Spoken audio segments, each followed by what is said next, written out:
At 333 Dental Care, we're all smiles for our hometown teams. We're proud to cheer on the Mangum Tigers and Lady Tigers this season. Go Tigers! Bring home the win! Blair Tire and Feed on the corner of Highway 283 and 19 is your certified Firestone tire dealer and a proud supporter of the Mangum Tigers and Lady Tigers. When you need tires, we're specialty trained and equipped to take care of you. Lyle Shaw and his crew at Blair Tire and Feed wish the Tigers lots of luck in today's game, and always remember, play smart, play safe, play hard, and play with pride. And good luck from everyone at Blair Tire and Feed on the corner of Highway 283 and 19 in Blair, Oklahoma.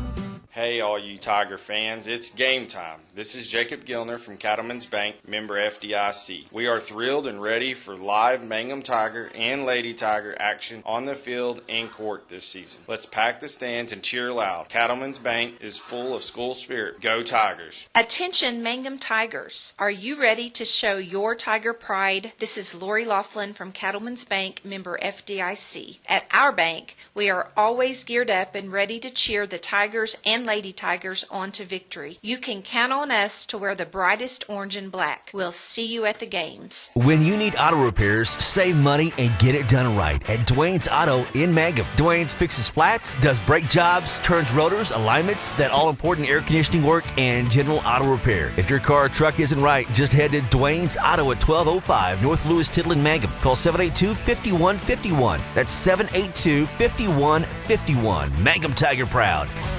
Hello, Lone Wolf and Hobart. Granite Drug Company is now delivering to Hobart, Lone Wolf, Granite, and Mangum. Granite Drug Company is a complete pharmacy ready to fill and deliver your prescriptions. And it's easy to get switched. Just call 580-535-2130 or visit our store at 316 North Main in Granite. Granite Drug Company has an ice cream fountain open all day and lunches from 11 to 2. Health and beauty products and selection of gifts. Granite Drug Company is here for you. Greer County Farm Bureau agents Mickey Lively and Rod Calhoun support high school sports. Mickey and Rod offer insurance for property, auto, casualty, life, commercial, and crop insurance. They're ready to serve you at 231 North Oklahoma in Mangum. Call 580-782-3827. Greer Funeral Home proudly supports the Mangum Tigers and Lady Tigers. We're wishing our team strength, teamwork, and success all season long. Serving Greer County since 1923. Phone 480-2111. In Bloom Flowers and Gifts is proud to sponsor Mangum Tiger Games. The new In Bloom Flowers and Gifts offers a big selection of Tiger Pride items. Make some noise, Tiger fans, and show your pride with spirit items. In Bloom Flowers and Gifts, right in the corner with the right Tiger Pride. Ashley Slayton and Catherine Webb, certified family nurse practitioners, and the rest of the friendly faces at the JCMH Family Care Clinic in Mangum treat all ages, children through adults. This means we are all yours for well child exams, annual checkups, as well as those illnesses that can hit us. We also do management of chronic illnesses like asthma, diabetes, and high blood pressure. Same-day appointments are usually available at the JCMH Family Care Clinic in Mangum. Call 782-3393 for appointments. Hi Mangum Tiger fans, this is Jill Grauman with RE/MAX Property Place. If you need to buy or sell a property or a home in Mangum or anywhere in Greer County, just call me at 580-706-0259. You'll see lots of my signs around town because I get the results for my clients. I say, go Mangum Tigers. Jill Grauman, RE/MAX Property Place. Always here, always helping. Great Plains Bank of Mangum is proud to support the Mangum Tigers and the exciting fall sports season. Get ready to cheer on our local youth and enjoy all the thrilling activities our community thrives when we come together to celebrate and support our young athletes. When it comes to your banking needs, whether you're opening a new account, applying for a loan, or just seeking financial advice, our friendly team is here to help you every step of the way. Great Plains Bank, proudly serving our community with a smile. Member FDIC and equal housing lender. The law offices of Corey Kendall proudly support the Mangum Tigers and Lady Tigers. We're behind you all the way. Go Tigers! Corey Kendall, attorney at law, 122 North Oklahoma Avenue in Mangum. Mangum Brick Company has been operating since the early 1900s. They're the largest private employer in Greer County. Mangum Brick is proud to support high school athletics radio broadcasts. And if you know of someone looking for work, always check with Mangum Brick, as they may be hiring. Mangum Regional Medical Center proudly supports the Mangum Tigers and Lady Tigers. Here's to a healthy, winning season and a community that stands together. If you need us, find us at mangumregional.net. Hey, come on by the Mangum Tag Agency at 108 East Pierce in Mangum for all your vehicle tag and registration needs. Driver's license, ID renewals, including CDL or Add Real ID. We now offer initial issuance and out-of-state driver's license and ID transfers. And we issue Pike Pass. For fast, friendly customer service, come see Tom, Cynthia, or Adam. We're here for you. Check us out online at mangumtag.com. For tag renewals and more information, phone 580-782-3004. The Mangum Tag Agency says go Tigers. It's time for Mangum football on Classic Hits 97.7 and Mangum Tiger TV. Tonight's game is brought to you by Cattlemen's Bank, Tiger Cub Learning Center, JCMH Mangum Clinic, Granite Drug, 333 Dental, Corey Kendall, Attorney-at-Law, Greer Funeral Home, the Mangum Regional Medical Center, Jill Grauman, your RE/MAX agent in Mangum, Blair Tire and Feed, Sovereign Bank, Greer County Farm Bureau, The Loop, Great Plains Bank, Triad Home Health, Flowers Unlimited, the Mangum Brick Company, and the Mangum Tag Agency. Get ready for kickoff. Mangum Tiger football is on the air. Here's the voice of the Tigers, Michael Barnes. Well, good evening, everybody, at the Liberty Bowl. Oh, my goodness. My emotions are spilling over. Kathy said earlier, I hope that you can get some energy and get excited for the ball game. Honey, I'm trying really hard. I think I'm going to get there. Welcome to football Friday night, week number 12. We're at the Liberty Bowl. It is quarterfinal Friday night in the Class A Division II playoffs. And Mangum tonight entertaining the Owls from Fairland.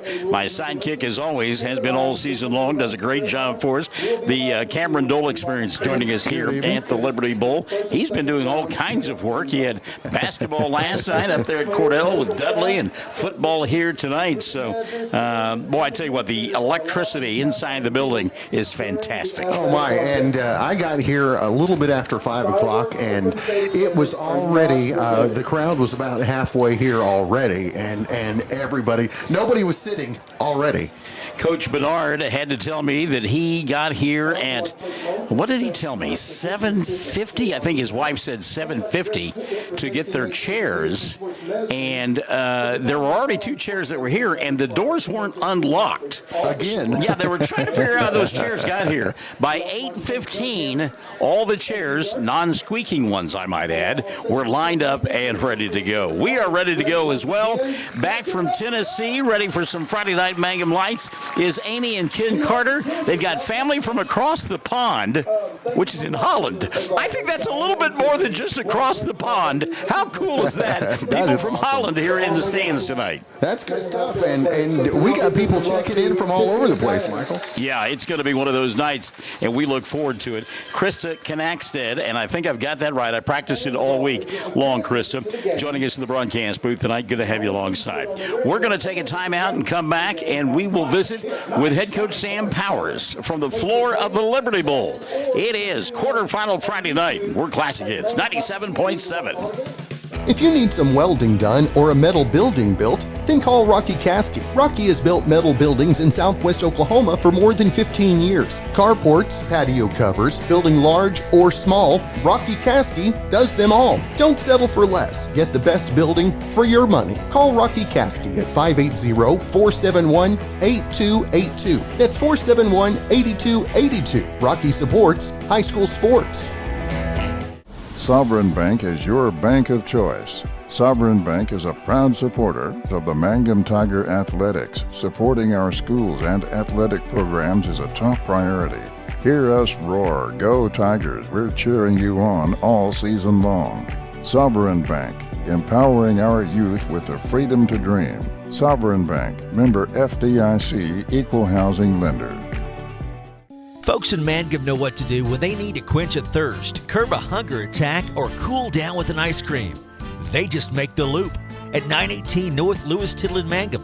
The Loop, supporting the Mangum Tigers and Lady Tigers.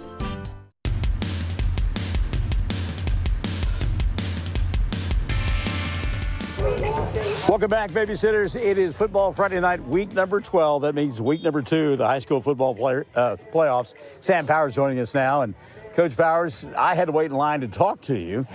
You were telling me that the officiating crew, you labeled them Johnny on the spot. Yeah, just, really professional. They sent us a minute-by-minute itinerary of when they would be here and who they're talking to, when they're talking to them, and national anthem and all that good stuff. And so it's really professional officiating crew. I hope it follows suit. So that's but those go along with the kind of guy that you are. I mean, you're one of those kind of guys too. Yeah, I have a minute-by-minute printout of what our pregame's supposed to look like and when we're supposed to be where. And so it was really encouraging to see. So victory last week. Talking to some of the other coaches before I had a chance to visit with you. Physical, very physical last week with Wilson. They were much more physical last week than they were in week 1, and your club held up well. Yeah, but this is playoff football, so everybody's going to be physical at this point. Everybody's going to be pretty good. We knew that Wilson had gotten better, but we have gotten better as well, and so we don't ever cower down from physicality. I do think early it kind of caught us by surprise, and then we just had to adjust and go. So I don't see this ball club being as physical, but a completely different style. So before we get to that style, though, you kind of alluded to it. A little bit of adversity early on for your club. In fact, trailed at 7-6 and then went on a roll, as has been the case most of the year. Yeah, like I said, just they kind of come out in some stuff we hadn't seen and kind of popped it at us. And so we were like, okay, let's just adjust and get going. And the kids adjusted and we're ready to go. I just think that, early everybody's going to try to give you their best shot. Sure. And so they did. They gave their best shot, and then we just had to turn our jets on and finish it the right way. So the team you're playing tonight, 5-hour trip, and it's my understanding that they didn't actually drive today. They came down last night. Yeah, that's Coach Laverty over there. He said that they drove to Elk City and then kind of hung out in Elk City all day. They drove to Elk City last night, stayed in Elk City, and then kind of hung out there all day. Speaking of hanging out, your club today, what was the mood? What was the atmosphere? Man, there's just an intensity about them today. They're locked in. They're ready to go. They're confident in their abilities, which I love. So that's kind of been the mentality today. I haven't felt any weird impulses or anything. The guys are locked in, and that's all I can ask. So before we talk about them, though, I want to talk about you and me and sometimes our emotions. And, there have been times today where I almost burst out into tears just thinking about this ball game tonight. And I know that's something that you battle all the time as well. Yeah, there's a lot of emotions for me today. And, you're going to make me get almost emotional here on the air. But I know. It's my son's birthday. Sure. And as a coach, I don't get to share that a lot. So. Right. So I hope he knows I love him and those kind of things. It's just, so those emotions are high, and then you want to make sure you're here for these guys, right, and that we're putting them in the right position to succeed. And so, but then you're just overwhelmed with proud of my son, proud of this group, proud of everything that we've done here and completed here with these group of people, just the community and the way they show up for everybody, and the signs all over the town, and the band and the cheerleaders, and the way everybody's bought in. And it's just something to really be proud of. We got to give equal time. Little man had a birthday recently as well. Yeah. His isn't today, but he did have a birthday recently too. Yeah, Co had one Monday, and then Cam Friday. We call them Valentine's babies, but it's been a joy. It's been a joy. We told both of them we're going to take them up tomorrow and have a yes day, and that's kind of our version of a birthday party when you're out where you don't have a lot of family, is go make sure that they are special in a different way than some people are. So it's going to be a fun day tomorrow. All right, great. Now, I know that when we had it knocked down that the Owls were going to be the opponent, this was last week when the game with Wilson was in hand, the buzz around the stadium was that this is going to be a team like we've not seen all season long. What does that mean? Yeah, I say that. I think that they are similar to Thomas in terms of how they can throw it. I don't think that they can run it like Thomas can, but they can throw it. They got a big 6'4" quarterback that reminds me of Colton Laughlin when he was young. He runs around and he ad-libs, and then he can chunk it up and make plays that not many people can make, and he has some good receivers that can go catch it. So you just have to stay locked in your coverages, and then once you do have that locked in, you better be ready for the next part of that, which is him running around, and now you got to change the coverage, and it creates some opportunities. I think what we have to do offensively is continue to do what we've been doing and foot on the gas and going fast and running it at you, and as soon as you think we're running it, start throwing it over the top and continue to keep people off balance. I think we'll be okay. All right. You mentioned physicality early on. We talked about Wilson. Don't think that this club is as physical. It is that time of the year when sometimes you can take over a game on the ground. Yeah, and I mean, that's our plan. I think that our kids are locked into that. You'll hear some of these linemen sometimes come off the field and say, why are you throwing it? Just run the dang ball, because they're that confident in their abilities, and we're that confident in them that you're going to see us run it in a bunch of different ways tonight, but the focal point being on, let's see if they can line up and stop it. So let's go back to the defense real quickly and talk about that quarterback. Do you spy him? Do you put somebody on him? Yeah, he's going to be spied all night by Cooper. There's going to be times tonight that you're going to look and you're going to be like, well, he doesn't have a huge rush. Well, no, we're not going to have a huge rush. We're going to make sure lanes are covered, and we're going to make sure that we corral him. Because sometimes, I don't know if you remember Lauren Sneed in 2021, he might run back 30 yards and then reverse field and score from 90.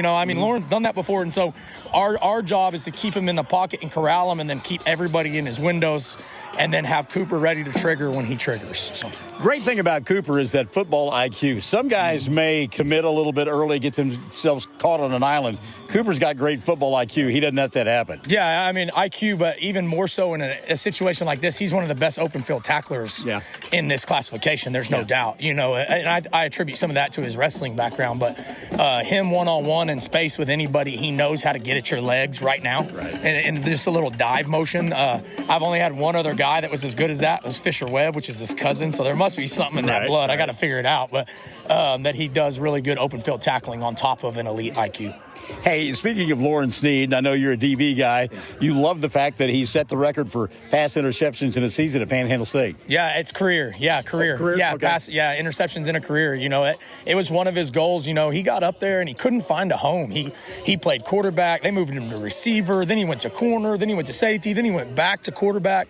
And then finally they got that new staff and they put him at safety. And he's just had an incredible career that just makes you proud, because it wasn't easy for him. As a freshman, he didn't play a lot. As a sophomore, he didn't play a lot. And then as a junior, he bursts on the scene as a receiver.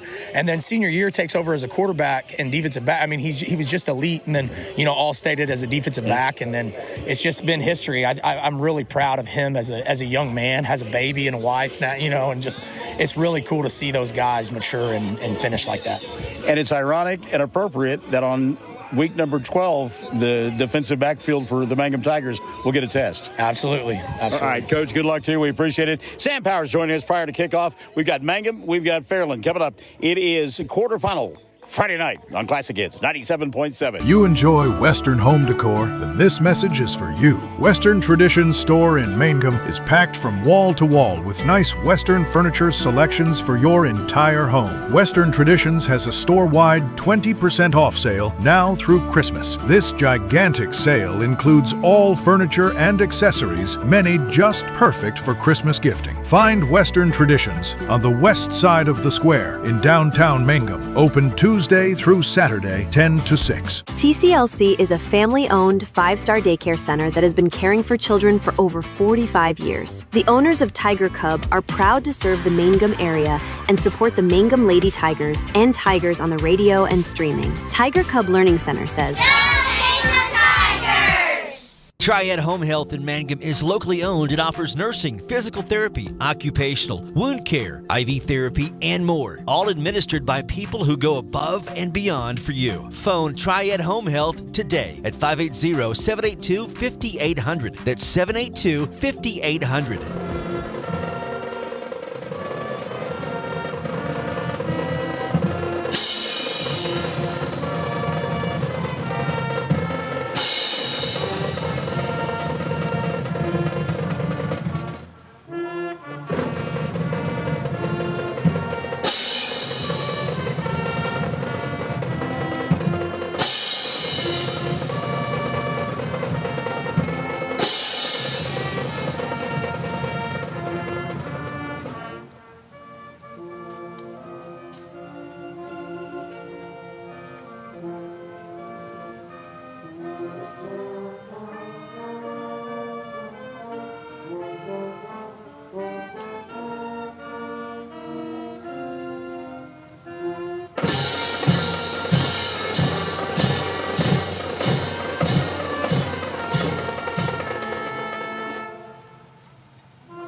And welcome back to the Liberty Bowls. We get set for the Owls and the Tigers here on quarterfinal Thursday night. Melissa Mabry says, hey, let's go Mangum Tigers. Dave McCook checking in from Myrtle Beach, South Carolina. Let's do it tonight, Mangum. Bernita Brown, good luck. Debbie Smith Pride, let's go Coach Pride. And the Mangum Tiger defense, Deborah Gamble says, go Tigers. And you've got a fistful from YouTube as well. Yeah, Mike Baker said, go Mangum Tigers from Western Michigan. We've got, let's see, Brian Stowe said, go Tigers from South Texas, GATA. Vicky Ramsey, yes. She's listening from Breckenridge, Texas. Go Tigers. Let's see, what else we got? We got Beef Taco says, let's go Brylan Joseph Smith. It's your Uncle Dave from Ohio. And he asked how Brylan was feeling today. Let's see. Someone said it's standing room only. What an exciting night for the Mangum Tigers. Go Tigers. And also commenting back on what Coach had to say, Mike Baker said, Coach, you've been a staple to our community. Amazing leader for these young men. And I think we both have to completely agree with that sentiment as well. There's no doubt, and I mean, he's a guy that his motor is always running, and you know that emotion that gets going, and it happens to me as well. And you know, it just I know for Coach, part of the emotion was his son today, but just the enormity of this ball game. There were times today, seriously, I was sitting by myself and I'm just like having to swallow hard, and in anticipation of this. This is as good as it gets, and when you have played a sport that you loved as much as I did football. I mean, I absolutely ate, drank, and slept football when I was a kid. And to be able to come in and experience the excitement and the emotion with these young men, whew, that is some quality stuff right there. Coulter Webb, one of our captains this evening, he's down there with Remy Laughlin, also Cooper Kerbo, and Aiden Augustine for the Mangum Tigers, who are in their black uniforms tonight. They black uniforms, white numerals, and the orange trim. Sharon Sainer, we're watching from Gridley, California. Let's go Tigers, go Cooper, go. And I had a chance to slap Cooper on the back and give him a hard time. I said, your relatives that you don't know from California, they're going to be cheering you on. He goes, well, I've met one of them, but the rest of them I don't know.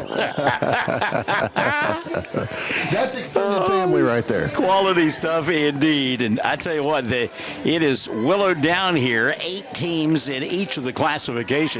And this is just the third time in school history that Mangum has advanced to the quarterfinals of the state playoffs in football. So the toss won. Fairland won the toss and deferred. The Owls win the toss. They'll defer, and Mangum will gladly receive the football. They'll do so on the right end of your listening and or viewing device. Of course, the other half of the bracket, Tallahena playing tonight. The odds-on favorite to win. They are the number 1 seed all season long. So we'll be following that score throughout the course of the evening. We'll be following all the games throughout the course of the evening. Some other area teams that are playing, Mountain View Godibo in 8-man action. They are on the road tonight. I'm trying to remember where they went to. Yeah, you're like me. Hollis also playing tonight in 8-man action, so the best of luck to those 2 Tiger teams as well. Last week, 3 of the 4 teams that were in the district with Mangum that qualified for the playoffs were victorious. The only team that did not win was Texoma Goodwill. So it'll be interesting to see if Thomas, Southwest Covenant, and the Mangum Tigers can sweep it here tonight. We want to welcome our friends from across the way from Fairland, a 5-hour drive from the northeast part of the state, I am told. Well, as you heard in the pregame show with Coach Powers, they drove down last night and spent the night in Elk City. So we certainly hope that you folks from Fairland that are here in the vicinity have been treated with great hospitality and respect by folks here. And we hope as well that somehow through the magic of the internet, people in that part of the state find out about the broadcast, and we can welcome them into the broadcast as well. Yeah, we actually had, I'm not sure, the real name says Jake Vlogs, so okay. Go Owls. So, okay, well, there you go. All right. And Mountain View Godibo is at Medford. At Medford, okay. And the Cardinals years ago were a top-notch football team and have gotten back there as well. David Henry, let's go Tigers. Let's get after it tonight. It's the eye of the Tiger, and Jennifer Reisner is watching. You know, it is unbelievable how Mangum has embraced this football team.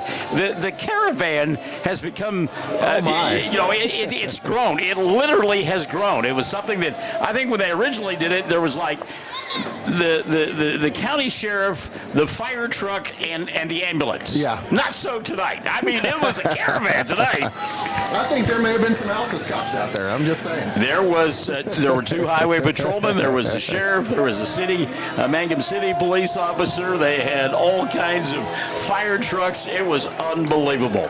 Natasha Mark Merritt, go Fairland Owls. Natasha, thanks for joining us tonight. Good to have you alongside. And also, we want to say hi to Jennifer Reisner, who has checked into the broadcast. So set to kick the football away will be Colt Kinsey. Kinsey will kick from the left end of your listening and or viewing device. Mickey Clark, good luck Tigers. Enjoy the ride. And boy, I like that too. You know what? Back there to receive tonight on the kick game will be Curtis Henley. Henley pressed into action because we will not see tonight Mason Parker. So Curtis, who does it in all facets of the game, back to receive. Mason Mitchell is up top. Elaine Mills-Smith checking in. Let's go Mangum. So the anticipation, the day that just didn't want to seem to end, finally now, 7 o'clock has arrived, and this one is underway.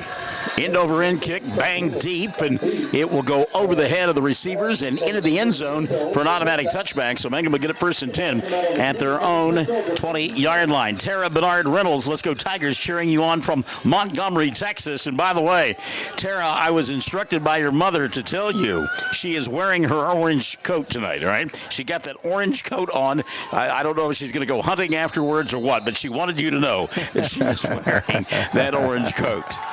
So here we go. 1st and 10 for the Tigers from the 20-yard line. They'll go with the pistol formation. That's Colton Laughlin. Now they'll break out of it. And Remy in the backfield. Movement and 5 free yards there on the hard count from Remington Laughlin. So Mangum gets the 5 there. And some eagerness on that far side by the Owls. Rocky Pierce is checked in. Tiger Pride from Pratt, Kansas. Frank Riggins, Moncada. Go do your work, Fairland. So 1st and 5 now. They'll go back with Curtis in the backfield. Fake the handoff, flip it out here on the near side to Mad Max. He'll make a move, and Richardson will pick up 3 on the play. That'll bring up a 2nd down and 2. Mad Max wearing a splint on that hand. He's got a hand that's got slight fractures in a couple of different places, but it does not affect anything that he does here. Although when I talk to Mom, she's a mom, and she's like, it's easy for you to say, Barnes. But he's Mad Max. That is exactly right, and what you would expect from Mad Max. 2nd down and 2. Laughlin, inside handoff, Curtis, no. Remy going to keep it himself across the 30, out to the 33, and now the 34-yard line. He'll pick up the 1st down, brought to you by 333 Dental, and Mangum will move the sticks on this opening drive. And again, that run-keep option, if you will, that mesh has been there all year long between Curtis Henley and Remy Laughlin. And their sleight of hand has been amazing. 1st and 10 now. They'll mark it at the 33.5-yard line. Single back look. And on the right side, it'll be Laughlin. He'll turn the corner, has the 35 out across the 36 to near the 37-yard line, picking his way along the line of scrimmage. And that'll make it 2nd down and about 5.5, as they will give him the 37-yard line. So 2nd down and 6. Got some folks checking in for the Owls, Melissa Spencer and Jason Miller checking in from Northeast Oklahoma. Good to have you folks alongside. 2nd down and 6 here. Curtis in the backfield with Laughlin. 2 wide receivers to the far side. They'll go the inside handoff to Mad Max. Makes a move right into his own man. He'll get the 40 and now the 41-yard line and be shy of a 1st down by about 1.5 yards. And Mad Max, as I said, ran into one of his big offensive linemen. Otherwise, he picks up that 1st down. Easily. Terry Williams is checked into the broadcast. It's good to have you alongside Terry. 2 minutes gone by here in the first. Third down, they'll call it 3, closer to 2.5. Mangum on the opening drive, they took over at the 20-yard line. Laughlin, and he'll get 5 more free yards on that hard count. So twice in this sequence, Fairland into the neutral zone, and that 5 will cost him a first down. Brought to you by 333 Dental. So Mangum keeps the drive alive here. Nelly Munoz, let's go Tigers, number 15's biggest fan. By the way, for those of you who don't have a program, that's Trenton Wilson. So 1st and 10 now. Laughlin wants to throw, does, pass caught near side. There's a move, and stepping out of bounds will be Zeke. He'll take it inside Owl territory. Bumped out of bounds at the 48-yard line. But a pickup of 7 on the play, 2nd down and 3. And that is a play that we have seen all season long, where the back is giving a big cushion to Rogers because of his ability to run. And that's this pitch and catch there for Laughlin. Now, Remy will split out to the far side. Curtis in the backfield. Wildcat formation. Henley wants to run, does. Got the first down and more. Inside the 40, still on his feet and spun back at the 40-yard line. That's where they'll mark him down. It'll be 1st and 10, brought to you by 333 Dental. Austin Solis says, leave it out on the field, fellas. Cheering for his boys. Andrea Helling. Let's go Big Red. You've got this Owls. 1st and 10 down for Mangum. As April Blankenship is checked in. Get April's message in a moment. Hensley on the handoff, makes a move at the line of scrimmage and avoids a tackler and picks up 4 down to the 36-yard line, 2nd down and 6. Jill Elrod from over at Altus. Good luck, Garrett Pride. Ann Brooks is watching. And April Blankenship says, let's go Tigers, watching from Tulsa, America. Go Mad Max. 2nd down and about 6. 4 wide receivers here on the near side. Laughlin, empty backfield. Went with that hard count, got movement on the part of the Owls, but they were off the line of scrimmage and didn't get into the neutral zone there. Clock running, 8:45 left in the first. Curtis in motion. Now Laughlin wants to throw, has time. Flush from the pocket, scrambles around, rolling right, fires on the run. Pass is incomplete. He threw a rocket that time, but unable to hold onto the football. Curtis Henley down the far sideline. It'll be incomplete, and it'll bring up a 3rd down at about 6. Kenneth Wright and Jamie Oakley checking in, saying go Owls from Northeast Oklahoma as well. Good that message got out to you folks out there in the northeast part of the state.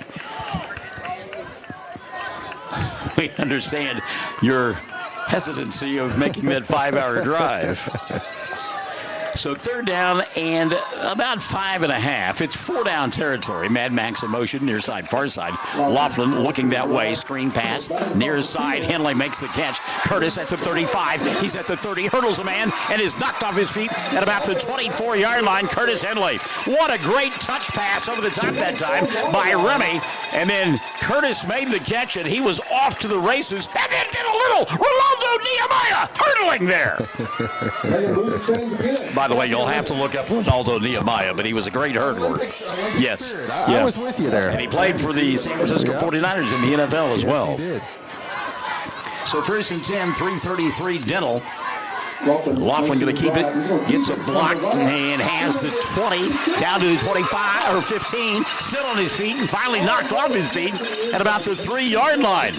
Great job there by Remy, as he'll take it inside the Sovereign Bank red zone, and another 1st down. 1st down and goal from the 3. It sure seemed like a slow developing play, but he was patient enough to wait on it and wait for the opportunities. And I thought they had him bottled up at the 20, and then all of a sudden he exploded out of the pack. By the way, Tara Bernard Reynolds, glad for the update on Mom. It's the only way she can find her in the crowd. Laughlin going to keep it himself, and he will bowl his way into the end zone for the score. And the Mangum Tigers will strike first here on this football Friday night with 7:32 left in quarter number 1. 6-0 with the extra point on the way. Mangum goes 80 yards with the opening kickoff and takes the early lead. Kathy Richardson, Mad Max Fan Club in Derby, Kansas. Go Tigers. So on to try the extra point now for Mangum. With Mad Max holding will be Derek Hammond. A little bit of trouble last week with the kicks, but no trouble there, as that one is up and good. So with 7:32 left in the first, Mangum strikes first. They lead it 7-0 here on Classic Hits 97.7. Are you ready to take the next step towards your degree? Reach Higher is Oklahoma's degree completion program designed just for you. At Western Oklahoma State College, we make it easy to finish your associate's degree with flexible options that fit your busy life. Choose from online classes to face-to-face learning or a mix of both. Don't wait. Enrollment is open now. Visit wosc.edu or call us at 580-477-2000 and start reaching higher today. At 333 Dental Care, we're all smiles for our hometown teams. We're proud to cheer on the Mangum Tigers and Lady Tigers this season. Go Tigers! Bring home the win! The boss letting us know, Chad Fox, that YouTube littered with all kinds of viewers, about 260. No, 477. Oh, my goodness, wow. We've got 111 on Facebook as well. Connie Rogers-Hewlick watching from Lake Eufaula this evening. Kenneth Silk, let's go Tigers from Yukon, Oklahoma. Chris has got a shout-out from Kansas to my cousin Jackson and Jenna Brooks and Ryland Holt. Had a chance to see Jenna before the ball. I just love that kid. Jenna, she is the antithesis of Jackson. You talk about a brother-sister combination that is absolutely picture perfect. Here's Hammond's kickoff on the near side, and I think Mangum may have been offsides on that. Yep, illegal procedure going to be called on the Tigers. Debbie Jackson says she's cheering on from home. You can do this, Tigers. Bray Woodruss has checked in. Kayla Bunch, let's go Fairland. Yes, Chris Munn said, go Owls, y'all got this, and go Bryce Davis, get them. So a re-kick here on the near side for the Owls, Boston Stevens. For the Fairland Owls. And that's the way that Hammond kicked it. So now that they are backed up 5 yards to the 35, may see that little pooch kick, and the Owls are aware of that. They have brought their defenders up closer to the line of scrimmage, if you will. Amy and Brett Hayes. Let's go Tigers. So let's see what Derek does here. Mangum leading 7-0. Took the opening drive 80 yards and ate up about 5.5 minutes of clock in doing so. Owls in their white uniforms with red numerals, and the bang it deep, and Boston will make the catch at about the 25, spins away from a tackler, and will finally be knocked off his feet at about the 33-yard line. In on the stop, a host of tacklers for Mangum, including Cray Manny. Manny in there got some help as well from Lane Burnham. Pretty good field position early on for the Owls. They'll go 1st and 10 at their own 32-yard line. Heard about the quarterback of the pregame show, and he is a good-looking athlete, Carson Schertz. First offensive foray for the Owls. You heard Coach talk about Cooper Curbo. He will spy the quarterback all night long, and no surprise here, they'll go to the air immediately. Catch is made. Great tackle in the open field made by Remington Laughlin. A quick pitch and catch out in the flat. Good catch by Blake Murray, but Murray only picked up about 3 on the play because of the stop there. Great defensive presence by Laughlin. Jaden Anderson, go Owls, and Lynn Cavanis says, play some defense. Throw out here in the flat, and again, open field tackle. This time it's Mad Max Richardson. Richardson made the tackle on the wide receiver that everybody had heard about, Colt Kinsey. Colt, big angular kid, and tried to step out of the tackle of Mad Max, couldn't get it done. So it brings up a 3rd down and about 4. 34. Debbie Rogers-Henderson has checked into the broadcast. So 3rd down and 4. For those of you folks from the northeast part of the state, we do not have play clocks here, and so you'll have to watch the back judge to see when he begins that 10-second count. Quarterback going to roll out to the far side, gets chased by Shane Lee. Lee still giving chase. Now running around and picking up the first down at the 40, 45, and now the 46-yard line. And that's exactly what we heard that this fine young quarterback, Carson Schertz, would do. He would make time behind the line of scrimmage and then finally bust out. And you learned there about Cooper Curbo. He got caught up in traffic that time, and there was a lot of it there.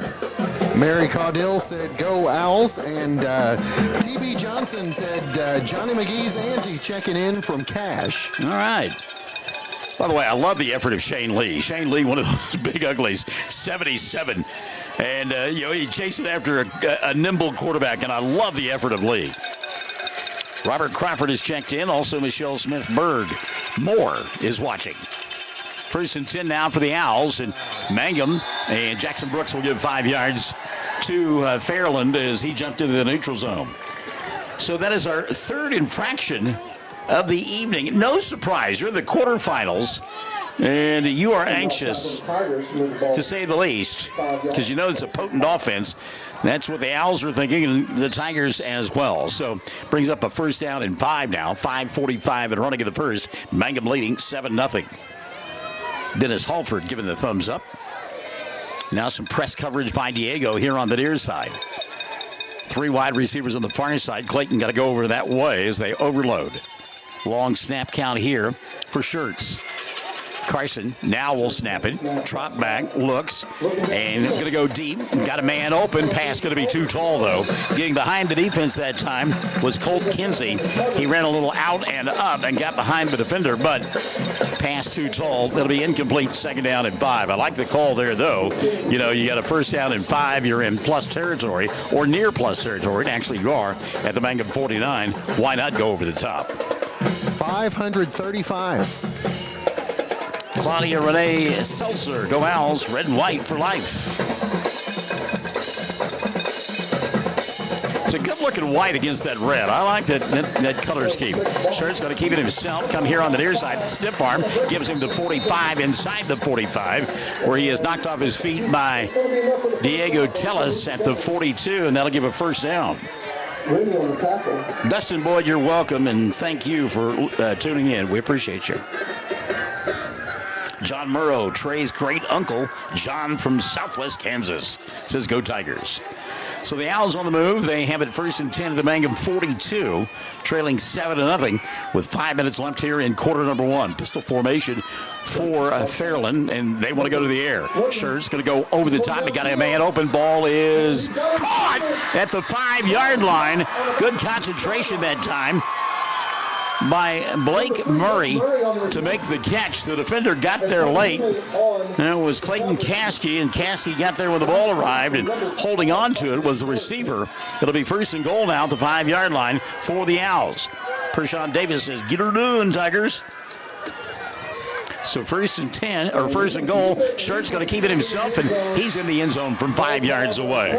So quarterback versus quarterback early on, and no surprise there. 4:37 left in the first quarter of play, and the touchdown recorded by the Owls. 7-6 with the extra point on the way. You heard Coach talk about this was a team similar to Thomas, and we may have a shootout here this evening. Place kicker for Fairland is Colt Kinsey. Nikki Evans says, go Colt Kinsey. The Evans farm family is watching from South, I think that's Arizona. Kick on the way for Kinsey. Boy, he banged that one out into the rodeo arena, which is about 400 yards away. Kick is good. So with 4:37 left in the first, we are tied at 7. The Owls and the Tigers from the Liberty Bowl on Classic Hits 97.7. Blair Tire and Feed on the corner of Highway 283 and 19 is your certified Firestone tire dealer and a proud supporter of the Mangum Tigers and Lady Tigers. When you need tires, we're specialty trained and equipped to take care of you. Lyle Shaw and his crew at Blair Tire and Feed wish the Tigers lots of luck in today's game, and always remember, play smart, play safe, play hard, and play with pride. And good luck from everyone at Blair Tire and Feed on the corner of Highway 283 and 19 in Blair, Oklahoma. Hey, all you Tiger fans, it's game time. This is Jacob Gilner from Cattlemen's Bank, member FDIC. We are thrilled and ready for live Mangum Tiger and Lady Tiger action on the field and court this season. Let's pack the stands and cheer loud. Cattlemen's Bank is full of school spirit. Go Tigers! Krista Canaxton, I did try to pronounce your name the first time that you checked in. You just missed it. Thank you very much. You did it right, too. Yeah, she said, didn't try to pronounce my name, Barnes. Come on. Lynn Cavanis had a kid, go Owls. And Anita Pittmeyer-Fisher, go Mad Max and the Tigers. They're watching from Topeka, Kansas. Here's the kickoff, going to be fielded. Nope, it'll go into the end zone. Well, I tell you what, that young man has got a howitzer for a leg. Got a bit of a boot. Colt Kinsey can kick the football. Bugsy, let's go Tigers, class of 88. Andrea Nicole says go Owls. 148 on Facebook right now, and I know you've got about 3 times that many over there on YouTube. Yeah, we're sitting at 571 now. Wow. Debbie Starnes Herden, go Mad Max. Folks, it doesn't get any better than this. I'll tell you what, this is an absolute joy. 1st and 10 now. Mangum with the ball, 20-yard line. And Laughlin going to keep it himself, and he'll get dragged down from behind after a 2-yard gain. It'll be 2nd down and 8. Not taking the fake that time was the linebacker for the Owls, Whitten Amos. 2nd down and 8. Deborah Reed Maddox, Tiger Nation, let's go. They only gave him a yard, actually, to the 21, so it'll be 2nd down and 9. Curtis Henley in the backfield. 3 wide receivers split to the far side for Mangum. They have not tried to go deep yet. Laughlin hands it off to Henley, and Curtis got hit immediately. And there was one kid that we took notice of when we were down on the field earlier, Carter Ramsey. Carter, good physical specimen, and showed it there. And he gave Curtis a yard on the play. It'll bring up a 3rd down and 8. Let me see. Any old brother man said him and his boy got their bets on the Owls, and Sierra Payne said, go Red. So 3rd down and 8. Laughlin looks right, wants to throw, fires, fastball through the hands. Too tall, intended for Diego Tellis, and it'll be 4th down. And I think that there was a little pressure late in the face of Remy, and that's why he threw that ball a little bit high and outside. So 4th down, and Mangum will have to punt after going 80 yards on their opening drive. Gave up a touchdown the other way, tied at 7, and now they will punt it away. Lacey Griffin says go Owls. Andrea Nicole, great catch, Owls. And Paula Lively, woohoo, Tigers. Laughlin's kick, low line drive, it'll hit and bounce forward. The Owls will not field, and finally going to be knocked down dead by Bo Rogers at the 39-yard line of the Owls. 1st and 10, they take over from there. We're tied at 7, 3:22 left in the first. Classic Hits 97.7. Attention Mangum Tigers. Are you ready to show your Tiger pride? This is Lori Laughlin from Cattlemen's Bank, member FDIC. At our bank, we are always geared up and ready to cheer the Tigers and Lady Tigers on to victory. You can count on us to wear the brightest orange and black. We'll see you at the games. All right, 1st and 10 for the Owls, tied at 7. They got to work offensively for the 2nd time tonight. Laurie McLaughlin is checked in. Go Mangum Tigers. Amanda Pando, let's go Tigers. And good evening to Caleb Bunch and Kevin Brock supporting the Owls. Pass over the middle, ball bobbled. Woo, that one hung in the air for a long time and fell harmlessly incomplete. Bounced off the shoulder pads of Blake Murray. Cooper Kerbo, the closest Tiger to the football. 2nd down and 10. That ball was right on target, but Murray unable to hold on. Remember, he caught that deep pass a moment ago that led to the first touchdown of the night for the Owls. So 2nd down and 10. Carson Schertz, as good as advertised, and adjusting his back very calmly. That's one thing that really has impressed with me early on, is how calm he is back there. Second down and 10. He'll drop back, roll near side. Throws, pass is caught. Is the receiver in bounds? And yes, he is. Only need one foot in high school football, and Colt Kinsey able to get that done. Good job. Good with his feet in more ways than one. Yeah. Cassie Curry Key, go Owls. Alexis Brooke Allen, miss watching our boys. Tom and Tony, go Tigers. Our dear friend Denise Delahunty Webb has checked in, and Allison Escobedo says, let's go Tigers. First and 10, though, for the Owls. They've got it in Mangum territory at their 48. Schertz wants to run the option, does, and he gets turned back inside. Good pursuit that time, and Cooper Curbo doing what he has been charged with doing all night long, chasing after the quarterback and knocked him down after a half-yard gain. Second down, 9.5. Mona Myers-Lester cheering on the Owls. And Denise, I hope you heard Coach in the pregame show mention fish. Second down and 9. Owls and the Tigers in a good one. 7-7, 2:20 left in the first quarter of play. Pistol formation for the Owls. See what Schertz does here. And you know Carson going to be throwing the football. And now we've got a penalty flag that will fly. Yeah, false start. And I was watching Sam Powers. He took off the headset and stormed out onto the field. He saw that false start across the way, and the official did as well. So instead of second down and 9, it becomes second and 14 after the 5-yard mark-off. Change of personnel as well for Mangum, and they'll go in with just the 3 linemen and basically 8 defensive backs. Second down and 14. We've seen the Owls so far have a propensity to throw it around the ballpark. Schertz with the snap, throws, passes in and out of the hands of the intended wide receiver. Keelan White was the intended receiver. Tell you what, that's a great play by a young man that has really come on as a defensive back throughout the season, Derek Hammond. Hammond flashed across the face of the wide receiver and disrupted the timing, and it brings up a third down and 14. See if Mangum can get off the field here. 3 wide receivers on the near side, only 2 guys to cover them. Got to be careful here. Schertz looking that way. Got a little bit of pressure. He'll dip now. Find more time. Gets away from the defenders. Comes near side. My goodness, he is running all over the place. Penalty flag going to fly. And now Schertz runs into the official. Hat knocked off. He's still on his feet. Still getting chased. This play continues to develop. It's backyard football. He'll fire on the run. Pass incomplete. So we're going to get an illegal block in the back called against the Owls. Mangum will decline that.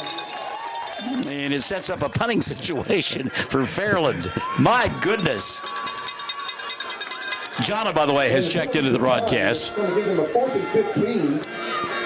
Teresa Sainer says Cooper Curbo watching from California. Brenda Rogers, 2 more Rogers watching. Go Fight Win. And the Whetstones are cheering on. So both teams driving the length of the field for touchdowns in their opening drive, and then both teams holding serve defensively on drive number 2. And it sets up a punting situation for the Owls. Back to receive from Mangum will be Mason Mitchell. Punt is away.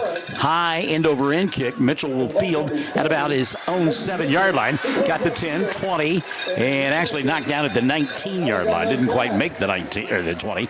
It'll be first and 10 for Mangum from their own 19. Their 3rd possession of the night. Tied at 7 with 1:20 left in quarter number 1. Very active first quarter. Both sides making a nice offensive play, and then both defenses making a stand as well. Tara Schertz fan club is checking in, or Carson Schertz fan club with Tara Schertz is checking in. That fan club from St. Louis, Missouri. And hello, Missouri, the Show Me State. You'll want to know that I am from Missouri. Yep. Thank you very much. Although on the other half of the state. Penalty called here on Mangum, and it will be a block in the back and move the ball back to the 10-yard line. It'll be first and 10 from there. Judy Cowell, Goal Owls supporting you from back home. See what Laughlin and company do here. First and 10 from the 10. He's got time, flush from the pocket, now going to get sacked back at about the 8-yard line.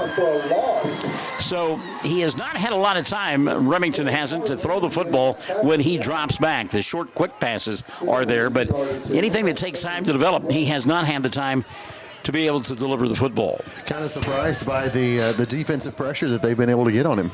Second down and 11, ball at the 9-yard line. Clock inside of a minute here, quarter number 1. We're at 45 seconds and running. Laughlin gives way now to his understudy, Bo Rogers.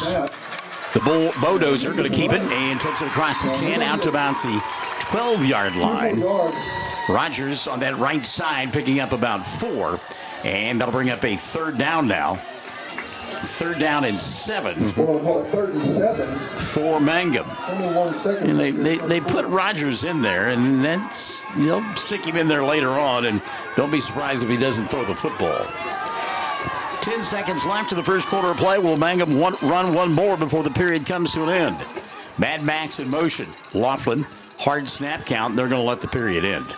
So we have played 12 minutes, and we are tied at 7. Mangum and Fairland. What a great first quarter it's been from the Liberty Bowl. Come on back for period number 2. We're Classic Hits 97.7. When you need auto repairs, save money, and get it done right at Dwayne's Auto in Mangum. Dwayne's fixes flats, does brake jobs, turns rotors, alignments, that all-important air conditioning work, and general auto repair. If your car or truck isn't right, just head to Dwayne's Auto at 1205 North Lewis Tittle in Mangum. Call 782-5151. That's 782-5151. Mangum Tiger proud. Hello, Lone Wolf and Hobart. Granite Drug Company is now delivering to Hobart, Lone Wolf, Granite, and Mangum. Granite Drug Company is a complete pharmacy ready to fill and deliver your prescriptions. And it's easy to get switched. Just call 580-535-2130 or visit our store at 316 North Main in Granite. Granite Drug Company has an ice cream fountain open all day and lunches from 11 to 2. Health and beauty products and selection of gifts. Granite Drug Company is here for you. Greer County Farm Bureau agents Mickey Lively and Rod Calhoun support high school sports. Mickey and Rod offer insurance for property, auto, casualty, life, commercial, and crop insurance. They're ready to serve you at 231 North Oklahoma in Mangum. Call 580-782-3827. Well, this is much like a prize fight, and for those of you who are grown up with the MMA, you have no idea what I'm talking about. But back in the day when there were boxing matches, both teams very reminiscent of boxers that would come out in the first round and kind of feel one another out, take some shots, and then settle into the match, and that's what we had. Rope-a-dope action. Yeah, both teams scoring touchdowns on their opening drives, and then both teams punting the football on their second drive. Christy Hewson, go Carson. And Stephanie Littlejohn says, go get them, Blake. Go Owls. Donna Giddens, go Tigers all the way. Colton Gillespie. Hello, Colton. Good to have you alongside, partner. He says, let's go, boys. On that play, Mangum comes up with an incomplete pass. It'll bring up a 4th down and 7. And so for the second consecutive drive, they'll have to punt the football away. 11:55 left in the half, tied at 7. By the way, we're setting viewing records on YouTube tonight. Chad Fox, 664 now. Tilting the machine, he said. That's incredible. So glad to have all of you alongside from wherever you may be. Still waiting for our first overseas check-in, though. We haven't had an overseas check-in. Laughlin punts the football away, and it'll be fielded at the 46-yard line to the 40, and now inside the 35 down to about the 30 will be the return man, Boston Stevens. So able to flip the field on the exchange of punts, and now good field position for this group from Fairland. They'll have it 1st and 10 at the Mangum 30-yard line. Tammy Cartwright says, go Tigers. Brent Peeler checking in. Or, I'm sorry, Tammy said, go Owls. No, she said, go Tigers. And Brent Peeler, let's go Tigers. Watching from the Philippines. There you go. You ask for overseas and you get it. 11:45 left in the first half of play, tied at 7, and the Owls with the football deep inside Mangum territory. Quarterback Carson Schertz with a man in the backfield. And again, Schertz taking all the play clock, finds the back judge, who now starts the count at 10. Schertz wants to throw, does, lobs. Pass going to be tipped by 3 different defenders. Incomplete. Laughlin got a hand on it. So did Caskey. And I thought maybe that man, number 7, would get his 7th. We're talking about Diego Tellis. Incomplete. 2nd down and 10. Andrea Nicole, lead us home. Schertz cheering our Owls from home.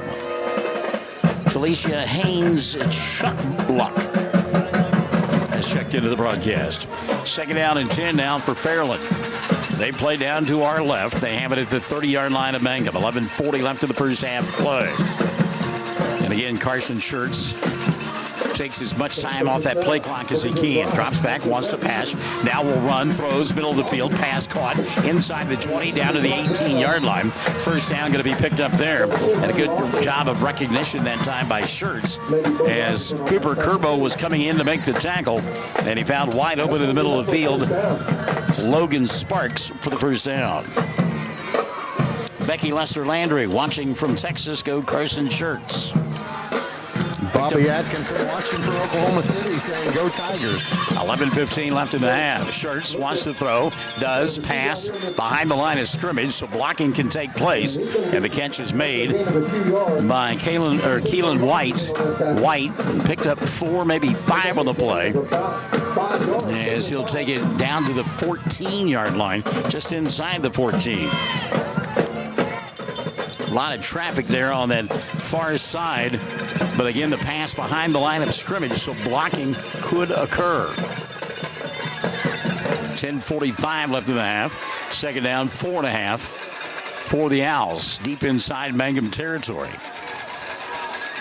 Just inside the 14. Schertz with time, flush from the pocket. Dipsy, dives, comes back here on the near side to the 25, still on his feet. He's got room, shake, bake, gets away from Rogers. He's got the 10, he's got the 5. He dives, and he'll get knocked off his feet at the 1-yard line. Well, I tell you what, that is backyard football. That's all it is. You do not draw up those kind of plays as a head coach when you got somebody like that. Ryan Laverty, smart enough to say, look, get back there, create, make something happen. And he did. Schertz, 1st and goal with the 1. Bo Rogers, a great tackler, and he was able to get away from the effort of Rogers. So with 10:05 left in the first half of play, 1st and goal for Schertz and company. Going to keep it himself on the right side. He'll get tackled behind the line of scrimmage. Big A is there. Aiden Augustine with a stop. It'll be 2nd down and goal. Diane Carver Blizzard. Go Owls from UConn. Ryan Nolan. Let's go Owls. And I mean, Schertz has done most of the running here tonight for the Owls. But when he's scrambling is when he's getting the most effective. I think it'd roll him out and just let him create. The kid's phenomenal. 2nd and goal now. Ball at the 3-yard line. 9:25 left in the first half of play. Tied at 7. Schertz in the middle of the field, and Remington Laughlin will grab him at the 4, and Schertz nowhere to go. It'll be 3rd down. Great job by the interior. Aiden Augustine there in the middle of it, but again, looping around was Laughlin. Got some help as well from Clayton Caskey. It'll be 3rd and goal from the 3. Let's see what they decide to do here. 8:55 left in the first half of play. And again, if I'm coaching, I'm going to get Schertz on the edge. You're not going to make a living in the middle of the field against this Mangum bunch. Back judge starts the count. Schertz wants to throw. Going to get chased by Jackson Brooks. Now throws. Corner of the end zone. Pass is incomplete. It'll be 4th down. Huge. Good job by Jackson Brooks. Putting pressure on Schertz. And he still made a pretty good throw. Oh, by the way, one of my favorite people in the entire world, Trent Shelby, has checked in. He's a good one. Trent is rubbing it in. He says that he's watching in Cabo. Of course he is. Suddenly I don't like you anymore, Mr. Shelby. I'm sorry. Golly. Amy Smith says hello. So instead of kicking the field goal, The Owls going to go for it. 4th and 3. Shirts rolls right side. No, that's going to be a Shirts dives to the end zone. He got there. Yep. Shirts turned the corner. Looked like he was going to hand the ball off momentarily, but was able to beat the defense to the corner, and he got the touchdown from 3 yards away. And again, Ryan Laverty's got a lot more wins than I do, but I think I'd have done that on first down against this defense. So the first lead of the night for the Owls comes with 8:26 left in the first half of play. And they have taken a 13-7 lead with the extra point on the way. Well, that's why they didn't go for the field goal, even though the place kicker, Colt Kinsey, has certainly got the leg. He'll try the extra point here. Mangum, meantime, got to figure out something on offense. After that opening drive, they have been stopped twice now. End-over-end kick is deep and up the hill and good. So with 8:26 left in the first half of play, the first standing 8 count taken by Mangum. They trail 14-7. More classic hits, 97.7. Fair Funeral Home proudly supports the Mangum Tigers and Lady Tigers. We're wishing our team strength, teamwork, and success all season long. Serving Greer County since 1923. Phone 480-2111. In Bloom Flowers and Gifts is proud to sponsor Mangum Tiger Games. The new In Bloom Flowers and Gifts offers a big selection of Tiger Pride items. Make some noise, Tiger fans, and show your pride with spirit items. In Bloom Flowers and Gifts, right in the corner with the right Tiger Pride. And as well as I know Trent Shelby, and I've known him for a long time, I would be absolutely stunned if he didn't find time to play golf when he was at Cabo. I would be remiss as well. I'd be shocked. Yeah. May not have taken his sticks, but I'll bet you he'll rent some. Jerice Wilson-Henry has checked in from down at Frederick. Good to have you alongside, Jerice. Amy Smith now. Amy Smith says, go Tigers. Jaden Anderson, bodies on the ground. Go Ells. 706. Yes. Good Lord. 180 on Facebook. So Mangum is set to get it for the 4th time tonight. Line drive kick on the hop. Curtis picks it up at the 13. He's got the 20, set on his feet to the 25, and spun out of bounds at about the 28-yard line. It'll be 1st and 10 for Mangum. Debbie Rogers-Anderson, Hold'em Tigers.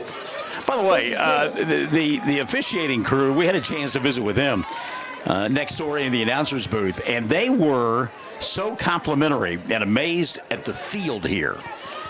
They were surprised there. Well, they were talking about, down in the bowl, you really don't get a feel for what it's like. But standing up in the press box, they're kind of like, wow, this thing is amazing. And Dirk Hammond is unbelievable. You folks in the northeast part of the state, if you need lawn work done, get a hold of Dirk. He'll make your...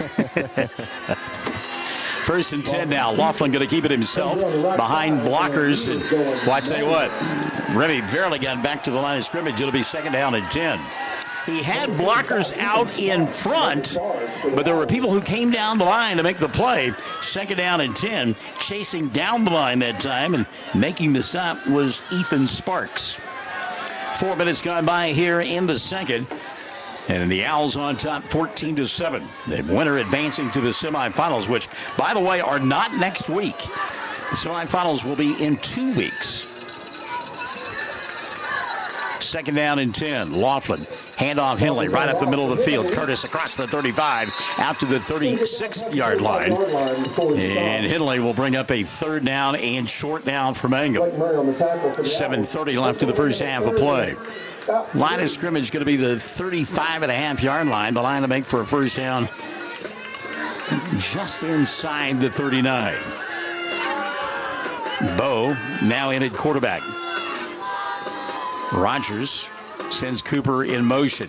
Long snap count. Now they'll change the play. Clock running, 7:05 left in the half.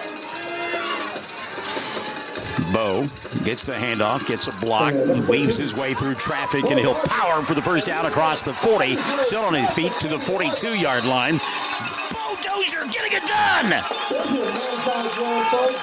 Mason Hoppengardner. You like that play? He's watching from Medicine Park. Kerry Woods screaming from my living room. Go Big Red. Well, Kerry, careful, all right? don't have the authorities called on you or anything. We have somebody that said they're cheering on the Tigers on the road to Mexico. So I can't make out their name from their username. So on the road to Mexico. Yeah. Sounds like it's owned by James Taylor. 1st and 10 now. Laughlin back at quarterback. Remy with time comes near his side. Now gets pressure.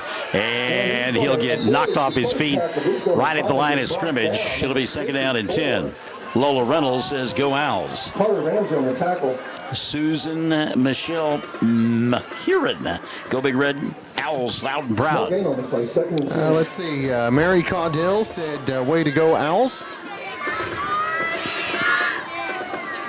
2nd and 10 here for Laughlin and company. Trailing 14-7. 6:10 left in the first half of play. Inside handoff, Mad Max. Max across the 45, and he'll get corralled at the 46-yard line. A gain of 3, maybe 4. It'll be 3rd down and about 6. It's that little counter play. The inside handoff from Henley to Richardson, and somebody making a shirt-tail tackle of Richardson. Mad Max looked like he had some room. So 3rd down, we'll give it 7. Clock running, 5:35 left in the half. Mangum trailing. Fake the handoff to Henley over the top. Mad Max! Mad Max inside the 40! Down to the 38-yard line! A little pop pass over the top. We saw that a ton last year when Rogers was the quarterback and Laughlin had that bad shoulder, and they would split him out of that tight end and go over the top. Haven't seen it a lot this year, but it worked that time to Mad Max for a 3:33 dental 1st down. We got another squeaky chair. Yeah, I just heard that myself. And I just saw the comment, too. Laughlin carries the ball left side. He doesn't get a whole lot there. Maybe to the 35. It'll be 2nd down and 8.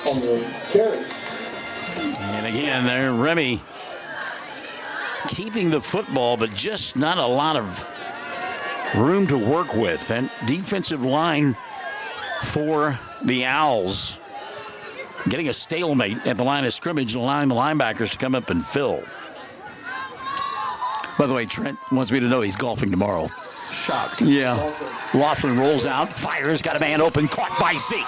He's at the 25, and he picks up a 3:33 dental 1st down. Zeke Rogers, the catch in traffic for the 1st down. And Zeke has done that all year long, the ability to catch the back half of the football. Laughlin zipped that one in there. So they move the 6, 3:33 dental, 4:35 left in the first half. Mangum trailing 14-7, but on the march. They work on the right end of your listening and or viewing device in the all black with the white numerals. Remy going to keep it again himself. Breaks a tackle. He's spun down at the 20-yard line. Laughlin will get, well, they mark him at the 21. So they'll give him 3. 2nd down and 7. 3 or 4 yards on the carry.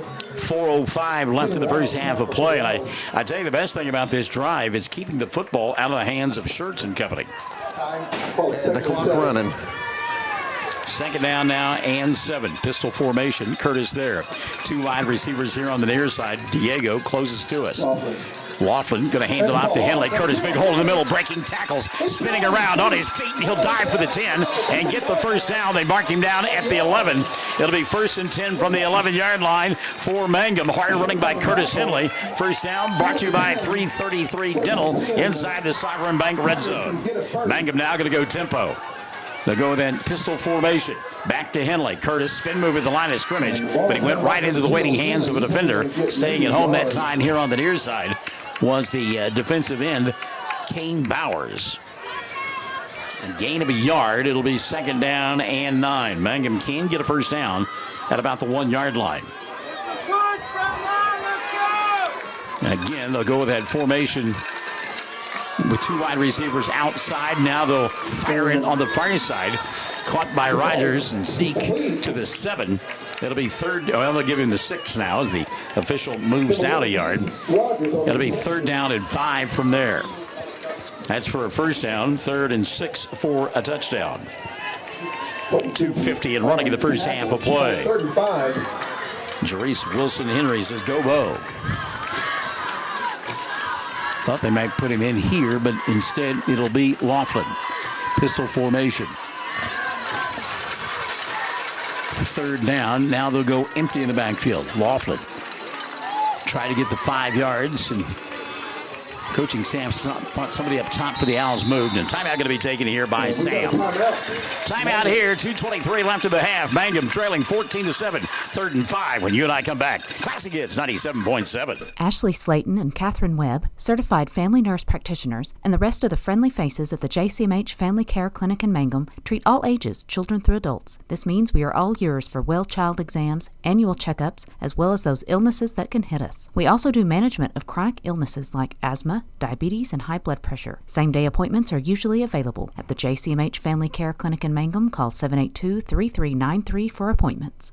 Hi, Mangum Tiger fans. This is Jill Grauman with RE/MAX Property Place. If you need to buy or sell a property or a home in Mangum or anywhere in Greer County, just call me at 580-706-0259. You'll see lots of my signs around town because I get the results for my clients. I say, go Mangum Tigers. Jill Grauman, RE/MAX Property Place. Always here, always helping.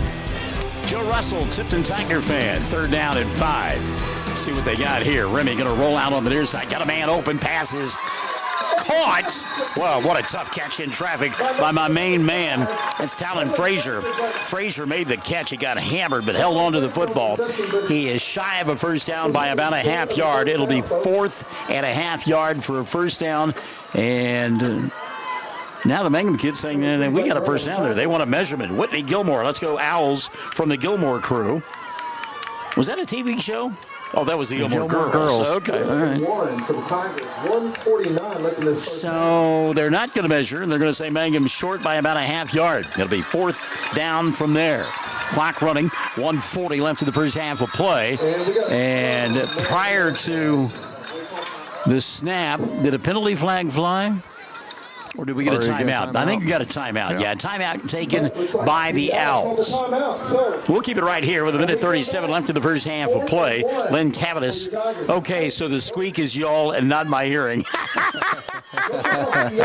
It's going on for weeks now. Yeah, Len is one of our listeners from Fairland and doesn't know the story of the squeaky chairs down below us. And you tell me that you think you found a solution to getting that to where folks can't hear it. I'm letting people see what the problem is. Okay. These chairs right here, these are the culprit.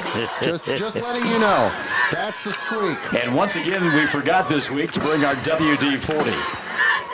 I bet Dirk would find some for us. Well, yeah, if we put out an all-points bulletin, probably so. Len, that is great. It is something that we battled a couple of weeks ago. We had several chairs that squeaked throughout the course of the ball game. They were non-existent last week, but have reared their ugly squeak this evening. So here we go. Out of the timeout, it'll be 4th down. 4th down and about a half yard. Here we go. Bunch formation now for Mangum. Laughlin underneath center. See if he goes with a quick count. Nope, going to keep it. Now the snap, and they push him on the tush push. Laughlin spins. He'll get the first down. Tiger fans thinks he's got a touchdown, and he does. Yes. Laughlin into the end zone from about a yard and a half away. And with 90 seconds left in the first half of play, Mangum an extra point away from tying this one at 14. Big answer for the Tigers offense. Yeah, they got stymied after that touchdown drive to begin the ball game. Got stymied twice by the Owl defense, but picked up a critical first down on that pass, that pop pass over the top from Laughlin to Mad Max. Kept the drive alive, and now the extra point for Hammond. Mad Max the holder, Shane Lee is the snapper, and the kicker, Derek Hammond, put it through the uprights to tie the score. So 1:30 left in the first half of play. 14 all on a quarterfinal Friday night from the Liberty Bowl. Classic Hits 97.7. Great Plains Bank of Mangum is proud to support the Mangum Tigers and the exciting fall sports season. Get ready to cheer on our local youth and enjoy all the thrilling activities our community thrives when we come together to celebrate and support our young athletes. When it comes to your banking needs, whether you're opening a new account, applying for a loan, or just seeking financial advice, our friendly team is here to help you every step of the way. Great Plains Bank, proudly serving our community with a smile. Member FDIC and equal housing lender. The law offices of Corey Kendall proudly support the Mangum Tigers and Lady Tigers. We're behind you all the way. Go Tigers! Corey Kendall, Attorney at Law, 122 North Oklahoma Avenue in Mangum. Amber Griswold, let's go Owls, and we'll remind folks, Debbie Ware says let's go Owls, we'll remind folks about your comments found on especially on the YouTube channel. We're talking about kiddos here, all right? So this isn't a forum to, it's not a call-in show, all right?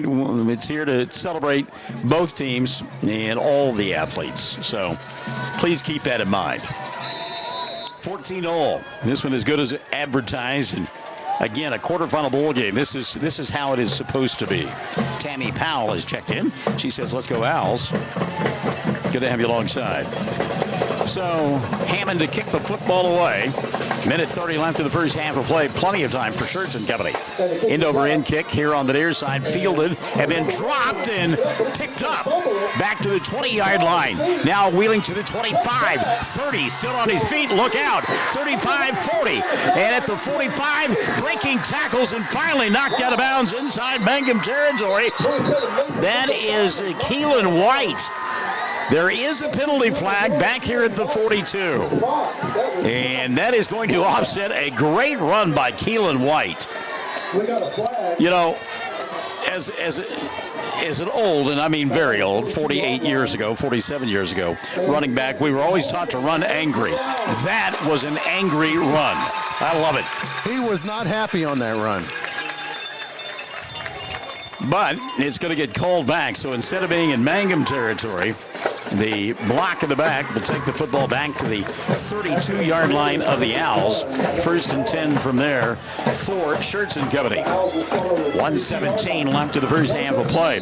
Tell you what made that play even more impressive on the part of White. He fumbled it. Yeah. It was in serious trouble, but was able to get out of that trouble and had it in plus territory prior to the penalty. So Carson Shirts and Company, 1st and 10. Drops back, has time. Stalemate at the line of scrimmage. Mangum just simply letting him roll. Now throws on the run, pass out of bounds. It'll be 2nd down. That play took 11 seconds to complete. He didn't complete it, but to finish the play, 11 seconds off the clock. And is that how, if you're Mangum Tiger defense, you try not to give him too much pressure, just keep him behind the line? Yeah, that stalemate that you saw that time, I think Mangum has decided that's what they're going to do, is just go with a stalemate and not try to pinch. Make him get the arms, not the legs. 2nd down and 10. It looked like Bo maybe was the spy that time on Shirts as well. Carson going to drop back, and again, you see that stalemate along the line of scrimmage. Now he'll throw on the run. Pass is intercepted, but well out of bounds was Zeke Rogers. It'll be 3rd down and 10. Great coverage downfield, bracket coverage that time by Rogers and by Diego Tellis. It'll be 3rd down and 10. Lynn Cavanaugh says, hey, where can I DoorDash you some WD-40? Lynn, we love it, kid. Thank you.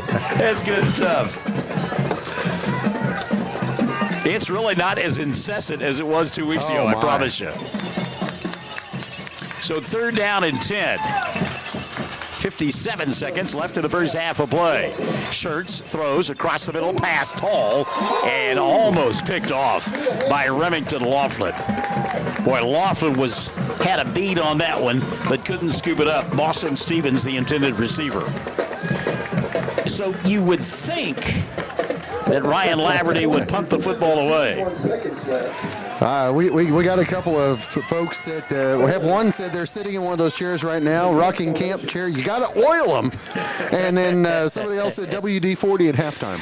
Oh, my goodness. Get a sponsorship out of WD-40. I know, right? So the Owls will punt here. The kick is away. Spiral that will go out of bounds, and it's out at the 29-yard line of Mangum. Tigers will take over there with 44 seconds left in the first half of play. Alex Rodriguez says, let's go, boys. Kelly Brinkman Ellsworth, let's go, Clayton Caskey. Shout out to Aunt Terry McKibben Crabb cheering on the Tigers from Marlow, America. And it'll be interesting to see what Sam Powers does here. Tied at 14. 44 seconds left in the half. Fairland gets the ball in the second, too. Yeah, the Owls will get the ball to begin the third period of play. Mangum got a couple of timeouts on the board, and 2 as well for the Owls. Jenny Klein says, go Big Red. So 1st and 10, pistol formation. See if they just don't hand the football off to Curtis and let him create. Nope. Remy going to throw. Rolls out. Got time. Flip pass caught.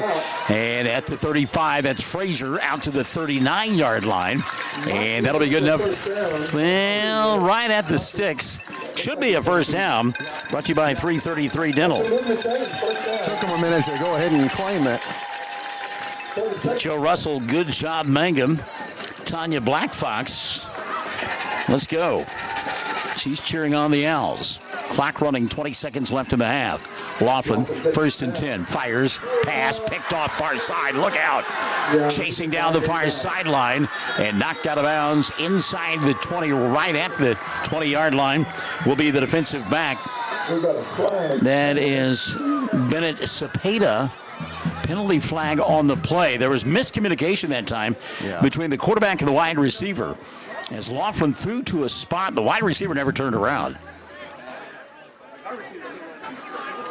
And I think post-possession will be that penalty. So keeping the football will be the Owls with 12 seconds left in the first half of play, but the field position won't be quite as favorable.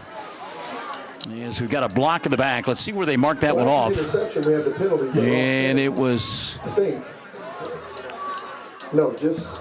It was at the 21-yard line, about where the play ended. So it'll be 1st and 10 now from the 31. 12 seconds left in the first half of play, and certainly Schertz has got the arm to get it to the end zone from here. So if you're Mangum, you cannot let defenders or you cannot let receivers get behind you. You have got to guard that goal line. Schertz with time, looking, fires in the corner, got a man, but his pass is too tall. Well, I tell you what, he had Blake Murray open and threw it too tall. 7 seconds came off the clock for that play, so there's 5 seconds left in the first half. And again, the Owls will get the football to begin the third quarter, so terribly important for Mangum to hold here, and a timeout going to be taken by Fairland. It comes with 5 seconds left in the first half of play. Mindy Green, good to have you alongside, Mindy. Susan Michelle Mahurin. Come on, Owls. Let's fight hard for the win. Therese Wilson-Henry, a scoring update. Tipton in front of Sasakwa in the second quarter. Tigers leading that one 22-6. Liberty Bowl, jam-packed. We look across the way. Great crowd has traveled from Fairland. They brought some band members as well. Cheerleading crew across the way, so good support for them. And you can tell that it is the 12th week of the season, and this is the 7th game played on a varsity level. And that doesn't include the junior high games and the other games played here. As the field at the hash mark, in between the hash marks, getting chewed up just a little bit. Anita Barrett says, go Tigers. Pam Crafton-Wyrick, go Owls. So they're going to try a field goal, and I don't blame them here. It'll be a, 38-yard attempt? No, 48-yard attempt. He was just off to the right, kicking 50-yarders in the warm-up. Yeah, Cole Kinsey has certainly got the leg to get it that far. So his boot is on the way, and it is just short. He got a little bit underneath it, and it didn't carry in this damp November air. So breathing a sigh of relief, the Mangum Tigers and their fans. What could have been a disastrous interception in the final 30 seconds of the first half of play goes absolutely nowhere for Fairland. First half in the books. Mangum 14. The Owls 14. A Donnybrook on a Friday night in Mangum. Classic Hits 97.7. Mangum Brick Company has been operating since the early 1900s. They're the largest private employer in Greer County. Mangum Brick is proud to support high school athletics radio broadcasts. And if you know of someone looking for work, always check with Mangum Brick, as they may be hiring. Mangum Regional Medical Center proudly supports the Mangum Tigers and Lady Tigers. Here's to a healthy, winning season and a community that stands together. If you need us, find us at mangumregional.net. Hey, come on by the Mangum Tag Agency at 108 East Pierce in Mangum for all your vehicle tag and registration needs. Driver's license, ID renewals, including CDL or Add Real ID. We now offer initial issuance and out-of-state driver's license and ID transfers. And we issue Pike Pass. For fast, friendly customer service, come see Tom, Cynthia, or Adam. We're here for you. Check us out online at mangumtag.com. For tag renewals and more information, phone 580-782-3004. The Mangum Tag Agency says, go Tigers. Great first half of the Liberty Bowl, 14-14. Mangum and Fairland. Quarterfinal Friday night. Good to have you alongside. Both teams taking their first offensive possession, driving the length of the field, scoring touchdowns. And it looked like we were going to have a proverbial shootout, but then the defenses settled in. Both defenses holding on the second drives for each respective offense.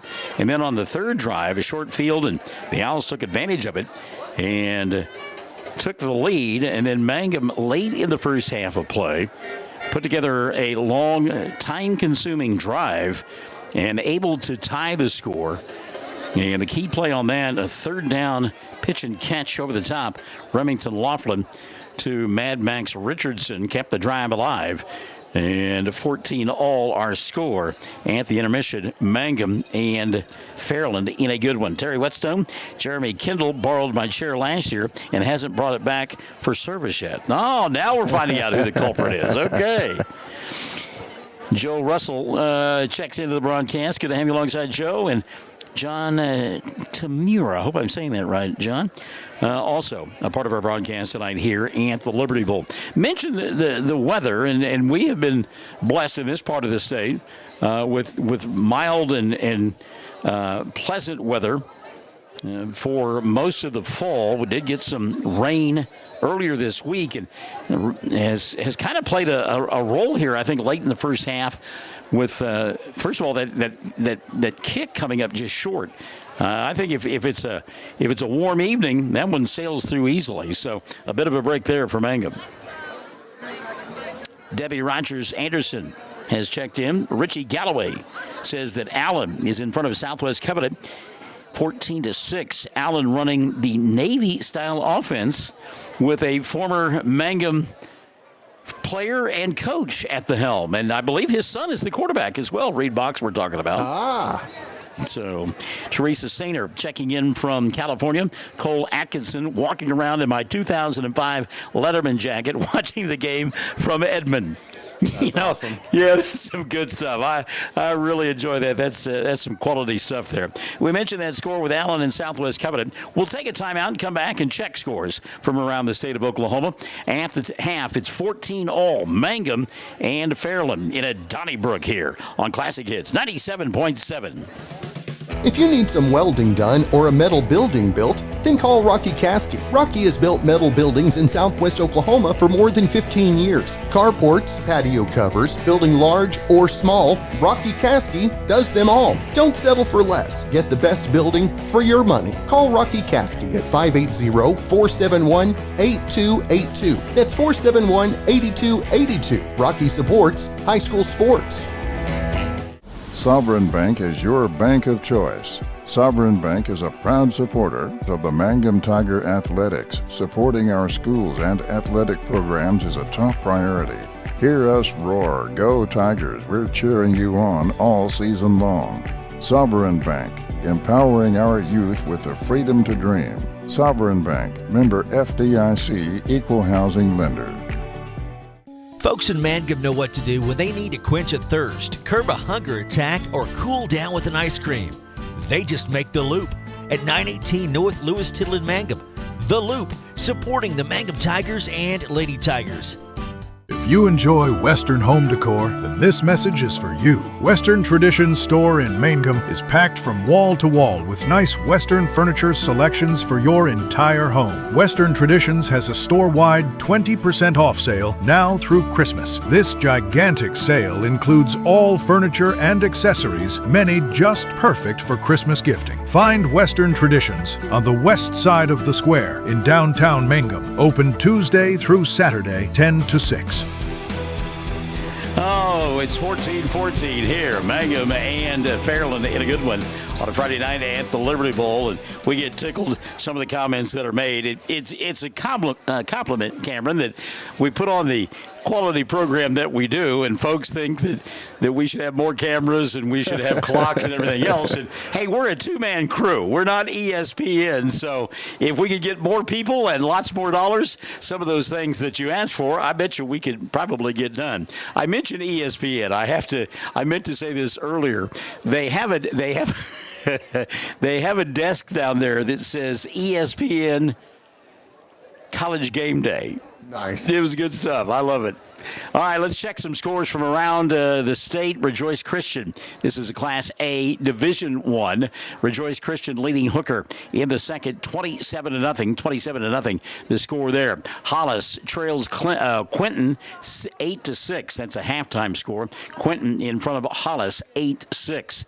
Elsewhere around the state, it is Sealing shutting out Coyle 42-0. That's a Class B matchup. Dewar, the number 1 team, leads Waurika. It is 46-0. Ryan in front of Oaks 24-0. Jenks in front of Edmond Memorial 27-7.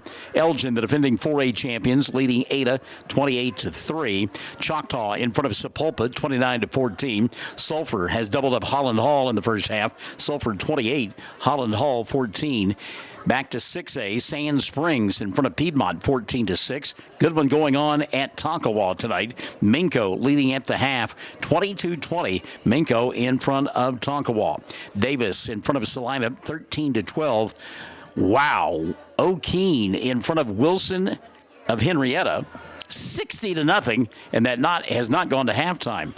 Washington in front of Kiefer, 20-3. Here's the one that everybody wants to know about. The other half of the bracket, the winner of this game will get either Tallahena or Healdton, and Tallahena leading 19-7 at the intermission. Tallahena, number 1, leading Healdton 19-7. Elsewhere, it's Adair in front of Holdenville, 24-14. Lincoln Christian blowing out Kingfisher, 41-0. Carl Albert looking to run their winning streak to 51. The 4-time defending 5A champions lead McAllister 34-0. It's Owasso 22-0. Tuttle in front of Grove 35-0. Good one going on a 3A level. Marlow leads Kingston 21-14. 21-14 the score there. Broken Arrow in front of Mustang 14-7.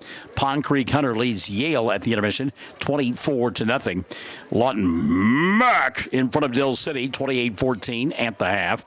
Allen, as we told you, leads Southwest Covenant 14-6. It's Timberlake 30, Maud 16. Late in the first half, Pawhuska in front of Wynnewood, 22-14 in the second. Vian leads Dibble, 21-7. Waletka shutting out Wacomas, 34-0. No surprise here. Bixby leading Union, 28-7. Bishop McGinnis throwing the shutout at Claremore, 21-0 at the half. OCS leads Metro Christian, 17-7. Thomas tied with Hominy. They're at the half, 6-6, Thomas and Hominy. Heritage Hall in front of Enola, 35-7. Stillwater leads Southmore, 14-9. Jones in front of Sequoia Tahlequah, 22-3. The Bernard family wondering about this one. Well, Laverne in front of Caddo, 26-0. Robert Bernard, the coach of, check that, that's Fairview. I'm way off balance there, Barnes. Way to go. Laverne and Shirley, they lead Caddo, 26-0. We'll get to Fairview in a moment. Medford in front of Mountain View Godibo, 14-6. That's in the second. Putnam City and Muskogee tied at 14. It's Stroud in front of Wyandotte, 21-14. Tipton leads Sasakwa, 22-6. Broken Bow, 28. Weatherford, 14. Boy, Ardmore giving Cushing all they can handle. They're tied at 14. Newcastle leads Pryor, 21-0. Perkins, Tyrone, and Cassia Hall tied at 14. Cherokee by 10 over Cyril, 16-6. We told you we would get to Fairview, and then the machine went nuts. Oh, my goodness. Just when we were getting ready to pass that score along. All right, we'll let the machine reload and come back and check the rest of the scores from around the state. This one tied at 14 between Mangum and Fairland at the intermission at the Liberty Bowl. By the way, good evening, Kathy. Hope that you're having a great evening. And much like Debbie Boone once sang, you light up my life. Look forward to seeing the Christmas lights tomorrow night. I know, that was a groaner. Get that Fairview and Picola score for you coming up. She appreciates it, all right? She appreciates it. Come on, man. Give me a break. At the half, we're tied at 14. Somewhere, somebody I know listening to this program is singing Debbie Boone's You Light Up My Life. Here's that score before we go to break, by the way. I had to do something to kill time. Picola leads Fairview 18-0 at the half. 14-all here. We're back with Debbie Boone after this on Classic Hits 97.7. TCLC is a family-owned 5-star daycare center that has been caring for children for over 45 years. The owners of Tiger Cub are proud to serve the Mangum area and support the Mangum Lady Tigers and Tigers on the radio and streaming. Tiger Cub Learning Center says, Triad Home Health in Mangum is locally owned and offers nursing, physical therapy, occupational, wound care, IV therapy, and more. All administered by people who go above and beyond for you. Phone Triad Home Health today at 580-782-5800. That's 782-5800. Are you ready to take the next step towards your degree? Reach Higher is Oklahoma's degree completion program designed just for you. At Western Oklahoma State College, we make it easy to finish your associate's degree with flexible options that fit your busy life. Choose from online classes to face-to-face learning or a mix of both. Don't wait. Enrollment is open now. Visit wosc.edu or call us at 580-477-2000 and start reaching higher today. At 333 Dental Care, we're all smiles for our hometown teams. We're proud to cheer on the Mangum Tigers and Lady Tigers this season. Go Tigers! Bring home the win! Blair Tire and Feed on the corner of Highway 283 and 19 is your certified Firestone tire dealer and a proud supporter of the Mangum Tigers and Lady Tigers. When you need tires, we're specialty trained and equipped to take care of you. Lyle Shaw and his crew at Blair Tire and Feed wish the Tigers lots of luck in today's game, and always remember, play smart, play safe, play hard, and play with pride. And good luck from everyone at Blair Tire and Feed on the corner of Highway 283 and 19 in Blair, Oklahoma. Hey, all you Tiger fans, it's game time. This is Jacob Gilner from Cattlemen's Bank, member FDIC. We are thrilled and ready for live Mangum Tiger and Lady Tiger action on the field and court this season. Let's pack the stands and cheer loud. Cattlemen's Bank is full of school spirit. Go Tigers! Attention Mangum Tigers. Are you ready to show your Tiger pride? This is Lori Laughlin from Cattlemen's Bank, member FDIC. At our bank, we are always geared up and ready to cheer the Tigers and Lady Tigers on to victory. You can count on us to wear the brightest orange and black. We'll see you at the games. When you need auto repairs, save money and get it done right at Dwayne's Auto in Mangum. Dwayne's fixes flats, does brake jobs, turns rotors, alignments, that all-important air conditioning work, and general auto repair. If your car or truck isn't right, just head to Dwayne's Auto at 1205 North Lewis Tittle in Mangum. Call 782-5151. That's 782-5151. Mangum Tiger proud. Hello, Lone Wolf and Hobart. Granite Drug Company is now delivering to Hobart, Lone Wolf, Granite, and Mangum. Granite Drug Company is a complete pharmacy ready to fill and deliver your prescriptions. And it's easy to get switched. Just call 580-535-2130 or visit our store at 316 North Main in Granite. Granite Drug Company has an ice cream fountain open all day and lunches from 11 to 2. Health and beauty products and selection of gifts. Granite Drug Company is here for you. So Paul Harvey once talked about this is partly personal. This is personal. First of all, Denise Delahunty-Webb said that she'd planned on attending the game tonight but ended up working late. I was tuned into the pregame interview with Coach Powers. Always makes my heart happy when I hear Fisher's name. So Denise, you know, absolutely love you and appreciate you and your family and all that you do. And so want to make sure that we got that shout out for you. And then this is really personal. And I'm trying not to get emotional, but I probably will. Last week, Keith Hutton pulled me aside, and Keith said that he is legally blind. And he thanked us for the pictures that we paint for him that he is unable to see. And it got to me then, it's getting to me now. His son is Landon.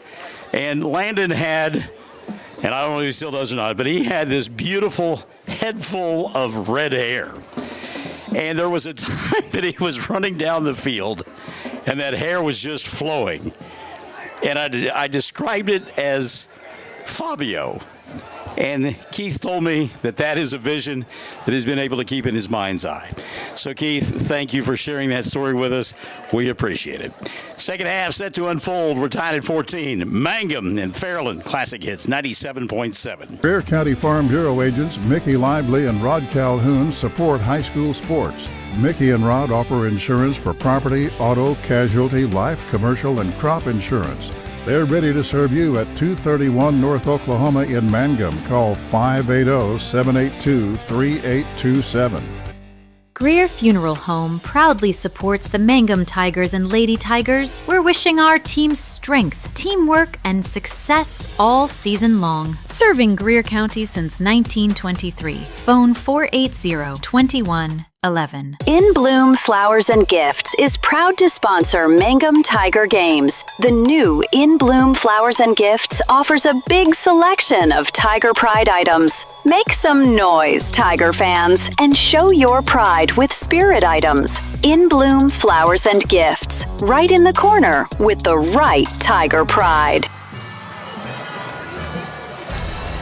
By the way, Kathy wanted you to know that she was appreciative of the Debbie Boone analogy, but she also added, I'll be more appreciative if you don't sing that song tomorrow night. So, there you go. She's heard you sing, huh? Yeah, apparently so.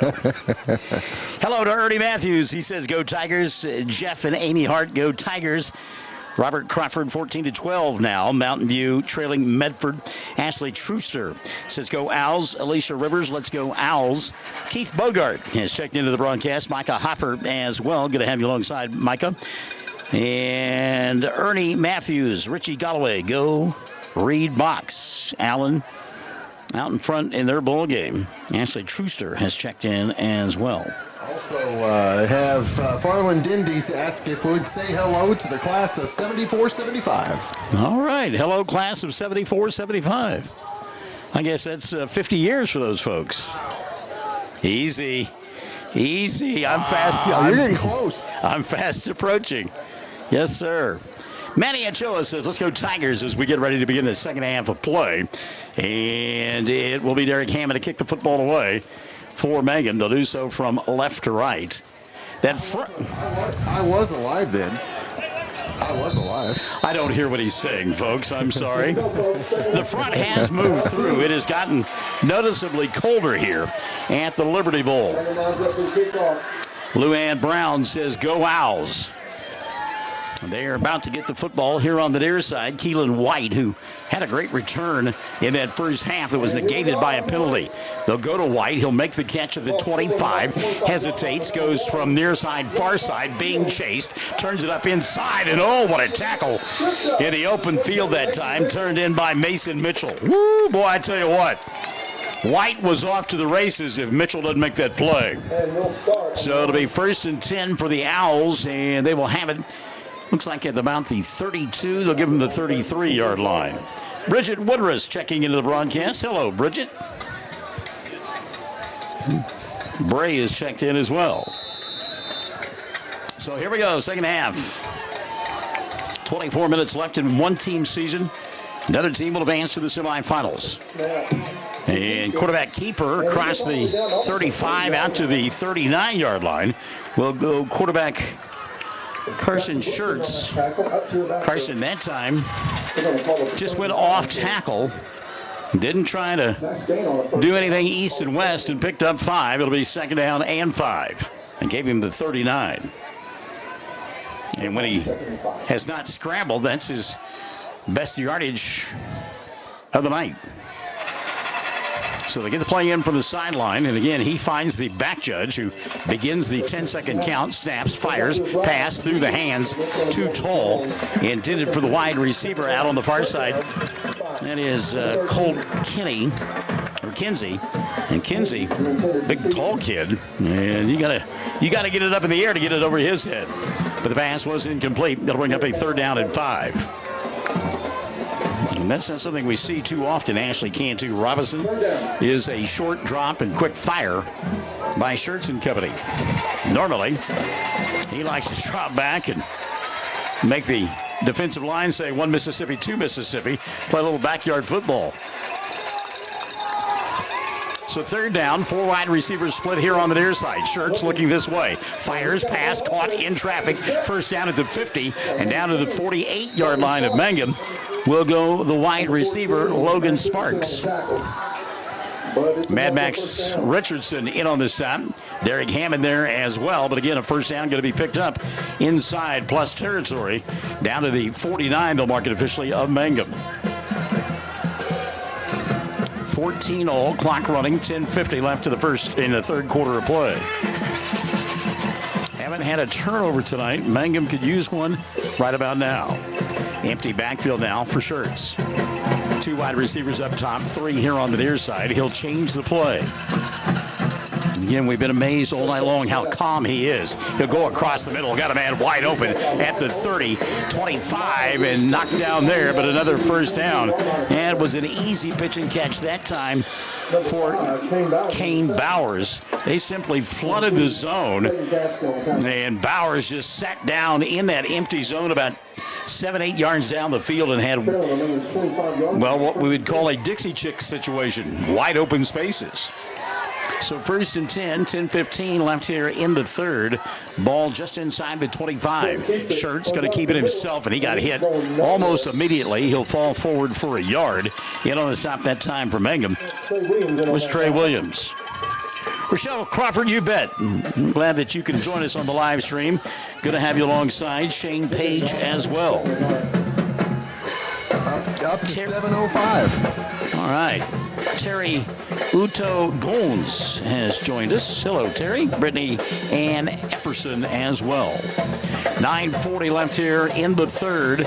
The Owls on the drive as they got the ball to begin this 3rd period of play. And again, Mangum looking for a turnover. Carson Shirts. You'll find, and he didn't get it off in time that time. I was watching, and again, you've got to find that back judge. When you don't have play clocks, you have got to find that back judge and see when he begins that 10-second count. And it started, and Shirts didn't catch it, and that'll cost him 5. It'll be 2nd down at about 14. 2nd and 14. Mitch McLaughlin says, let's go Tigers, and look out. Wow. Cooper Kerbo been waiting for that kind of play all night long, and he got it done there. All the way back to the 37-yard line. It'll be 3rd down and extremely long. Do what? 3rd and 22. Okay. Your math skills are pretty darn good. I was trying to do it, and you're like flashing those twos at me. Oh, okay. Throwing deuces at me. All right. 3rd down, 22. Keep it in front of you. Empty backfield now for Shirts. He'll drop back, has time, looks, goes deep near sideline. Diego is there. Pass is picked off by Tellis. Great defense by Diego. Stage step for step with the wide receiver. Got inside position and got that 7th interception of the season. Diego Tellis. Rose and I, let's go Tigers. And we got somebody online asking about the score of the Tuttle Grove game. If somebody else can fill them in, we got a game. We got to take care of this game. Again, we're a 2-man crew. We appreciate, though, because that tells us that we're doing things right. If you believe that we can give you all that information, it means we're doing things right. So thank you, and thank you for being a part of the broadcast. So Mangum will have it 1st and 10 at about the 1.5-yard line. Todd McCrae has joined us. Good evening to Todd. And what's the dispute here? Don't have the right football in there. Okay. And got Got a message. Appreciate this. Jacob Morrow said, excellent broadcast, fellows. He's enjoying it from northeast Oklahoma. And he said, go Owls. Keisha DeRoe has checked in. She says, let's go Mangum. So Laughlin is in his own end zone with Curtis Henley. 1st and 10 for the Tigers. Movement on the part of the Tigers, and they'll move it back half the distance to the goal line. 8:20 left here in the third, and Clark should have stopped there as we had a penalty on the play. Well, they must have picked the flag up. They did. So that's why the clock continues to run. All right, 8:10 left here in the third quarter. 2nd down and 7 for Mangum. High snap. Curtis will go up and get it. It cost him. It got him off of schedule. And Henley will lose about a yard on the play. It'll be 3rd down. 33 was in on that tackle with Amos. Tipton out in front of Sasakwa now, 30-6. Richie Galloway, thank you for passing that along. So 3rd down now, 3rd down and 9 for Mangum. And again, you got to be somewhat careful with the football here. As you got the turnover a moment ago, but deep in your own territory, and you don't want to make things easy for the opposition. Laughlin from his end zone, looking deep. Far side, got a man. Too far for Rogers. Zeke got behind the defense, but the pass was a little bit too long, and it'll be 4th down. The ball just slightly overthrown. Mangum's going to have to punt. And, if you've never played quarterback, you don't understand, but Remington was throwing to a spot on the field. He had to make sure that he got it to that spot. Zeke just couldn't get there. He got held up a little bit. Couple of defenders that he had to get by. So to bring up 4th down, and now Laughlin will have to punt from basically his end line. Low snap, he'll go get it, and kick is on its way, and it'll be fielded and then dropped and tackled at about the 34-yard line will be Boston Stevens. It looked like maybe Stevens had touched that football with a knee down on the ground. It only made about 4 yards difference, but so Mangum unable to take advantage of the turnover, and basically going right back to work at the same location will be the Owls. 7:17 left here in the third. 14 all our score. See if Schertz doesn't try to atone right away for the interception. Given the kind of competitor he is, I wouldn't be surprised if that's not the case. And he will keep it on the run, on the edge, but a great job defensively by Mangum. As Mad Max not going to get credit for the tackle, but he strung that one out, turned it back inside, and Shane Lee was there to finish it off, along with 2 or 3 other Tigers, including Trey Williams, who will now come to the bench. I love this. Shirley Lower Mangum says, go Big Red. So her last name is Mangum, but she's rooting for the Owls. We like that, Shirley. Good stuff. Thanks for checking in. 2nd down and 11. 6:40 left here in the third. Tied at 14. Schertz rolling near side with time. Throws, pass, caught. Good open field tackle by Diego Tellis. Got help as well from Mad Max Richardson. And Cray Manny in on the stop. Diego Tellis and company will bring up a 3rd down now. 3rd down and 8. 6:15 left in the third.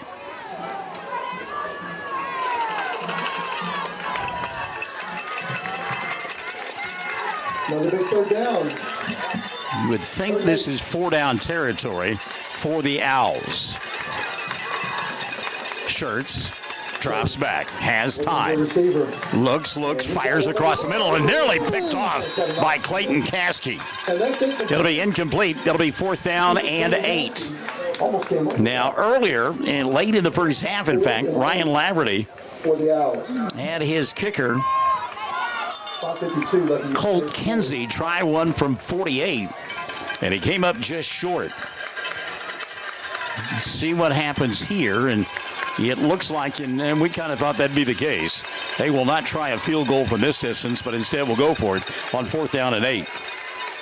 Bo Baker checking in from Fairland, Oklahoma. Bo, good to have you alongside, friend. 5:52 left here. We had movement on both sides. It looked like the wide receiver Blake Murray took off first. Jackson Brooks got into the neutral zone, but Murray moved first, I believe. We're going to get a conference here. And given the Owls' retreat, it will go against Fairland. Yeah. Oh, we got a false start. Jamie Wilhite Gosnell, this is a great game. Thanks for checking in. Coach Laverty not happy with the call, but, and again, this is not a biased comment. The wide receiver here on the near side did step first, and then Jackson did go into the neutral zone. So 4th down and about 13. You got to watch Shirts here. This is creative time for him. He lives for these moments. Empty backfield. 2-man rush. They're chasing. Pass is incomplete. Derek Hammond there on the coverage. Pass was intended for Boston Stevens, but incomplete. And Mangum will get it on the change of possession at the 5:46 mark of quarter number 3. Tied at 14. And again, you can see the adjustment that Mangum has made when it comes to rushing Shirts. A 3-man rush, and really that was only a 2-man rush because the guy in the middle of the field basically stayed along the line of scrimmage to make sure that it didn't go up the field. So Mangum will get it, and they've got it now at their own 36. 5:46 left here in the third. Laughlin with the keeper, has the 40, breaks a tackle, and spills his way to the 45. Remington Laughlin running hard. Could be close to a first. Kristen, which side of the field you look at? Kristen just checked in. She said her husband just walked in and said, "What's that squeaking?" He thought it was in the house. That is the broadcast being sponsored by WD-40. They are going to, you like it. You thought it's a first down. And the Mangum folks think so as well. They're going to have him bring the chains across and to check this one. If so, it'll be a 3:33 Dental first down at the 5:24 mark of period number 3. They will stretch the chains and short by about half a football. So it'll be second down and that much. College football tomorrow. There's part of the ESPN Game Day crew that was down in front. I don't see Kirk Herbstreit anywhere. But nonetheless, we mentioned college football. Oklahoma and Missouri tomorrow. Sooners can't have a letdown. No. Missouri runs the football extremely well. And, you know, it brings back that old Big 8, Big 12 rivalry with Missouri. It's always maybe they can bring some of that effort out there. Well, and then Oklahoma State, maybe their best chance to win a Big 12 game this year. They play the University of Central Florida tomorrow. Kim Searcy Radke, go Owls. Ashley Truster, go Owls. Macy Richardson, go Mad Max. So here we go, second down at about a half yard. Does Sam Powers pick up the first down on a conservative play, or does he go over the top? And he's going to have Remy keep it, and Laughlin will fall forward depending on the mark, and I believe they're going to give him the first down. So Laughlin will get the first down.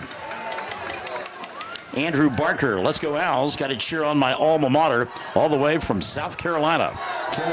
Kenneth Wright said, let's go Owls, control the second half. He's watching from Jay, Oklahoma, and also has somebody in Hayesville, Kansas. Pass drawn out here in the flat by Curtis and Henley to the 50-yard line. And he's still driving, and finally the play will come to an end just inside Owl territory. So pick up of about 5 on the play. That'll bring second and 5 at the 4:44 mark.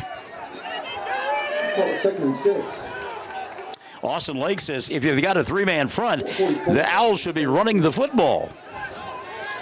Says they've got a great running back, and they may, but we just haven't seen him. Hasn't run the ball yet. No.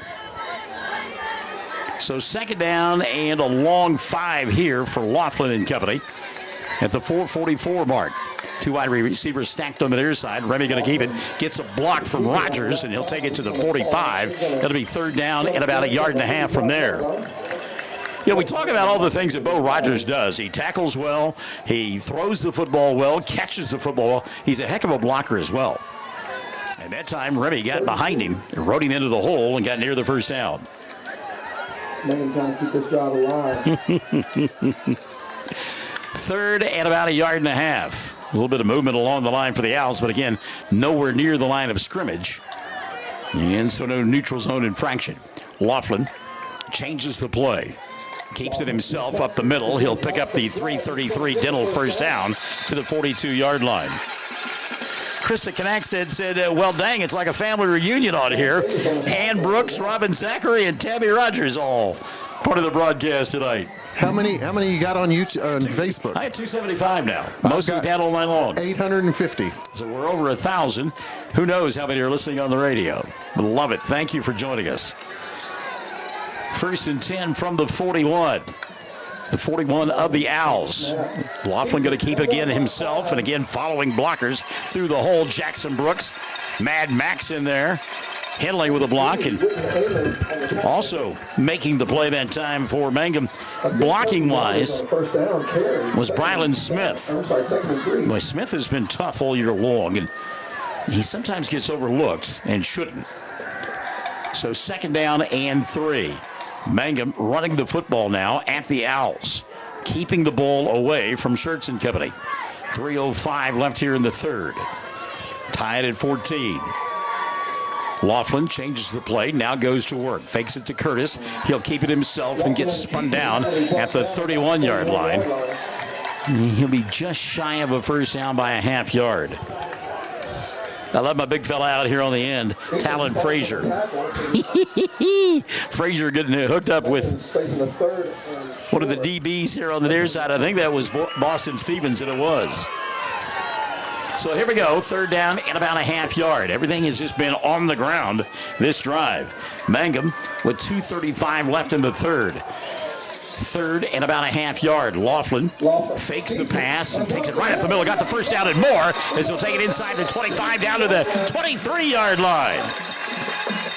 3:33 Dental first down. They'll actually give him the 22. It'll be 1st and 10 from there. Mangum now going to go hurry up. 1st and 10. Just outside the Sovereign Bank red zone. And again, Remington going to keep it. Follow his blockers on that left side. Takes it inside the red zone. Down to about the 17. Right now it's just big boy football. Mangum lining up and coming right at the Owls. Jeffrey Shandy is checked in. Shot a red keg. Palmer. Let's go Tigers. Jeffrey said go Owls. Gain of 4 on that play. 2nd down and 6. Woody Hayes once said, when you run the football, it's 3 yards in a cloud of dust. Laughlin hands it off to Henley. Curtis inside the 15, down to the 13, and now to the 11-yard line. Curtis Henley. And that should be good enough for another 3:33 Dental first down, and it is. Minute 35 left here in the 3rd quarter of play. Mangum trying to retake the lead, and they are keeping the football away from that explosive offense led by quarterback Carson Schertz. 1st and 10 at the 11, so they can make a first down without getting the touchdown. Laughlin gonna throw over the top. Mad Max, wide open touchdown! The pop pass for the 2nd time tonight. A first down the first time, an 11-yard touchdown pass here, and Mangum back on top, 20-14. You saw a play like that coming open because of the offense just running at will. You just waited for that opportunity and to take advantage. Had the boxing analogy earlier, and the body blow after body blow after body blow, and then they went up top and got the score. So now Derek Hammond to try the extra point. Richardson the holder, the snapper, Shane Lee. Kick is on its way. It is up, and it is good. So with 1:12 left in the 3rd, Mangum retakes the lead. 21 for the Tigers, 14 for the Owls from the Liberty Bowl, where Classic hits 97.7. Ashley Slayton and Catherine Webb, certified family nurse practitioners, and the rest of the friendly faces at the JCMH Family Care Clinic in Mangum treat all ages, children through adults. This means we are all yours for well child exams, annual checkups, as well as those illnesses that can hit us. We also do management of chronic illnesses like asthma, diabetes, and high blood pressure. Same-day appointments are usually available at the JCMH Family Care Clinic in Mangum. Call 782-3393 for appointments.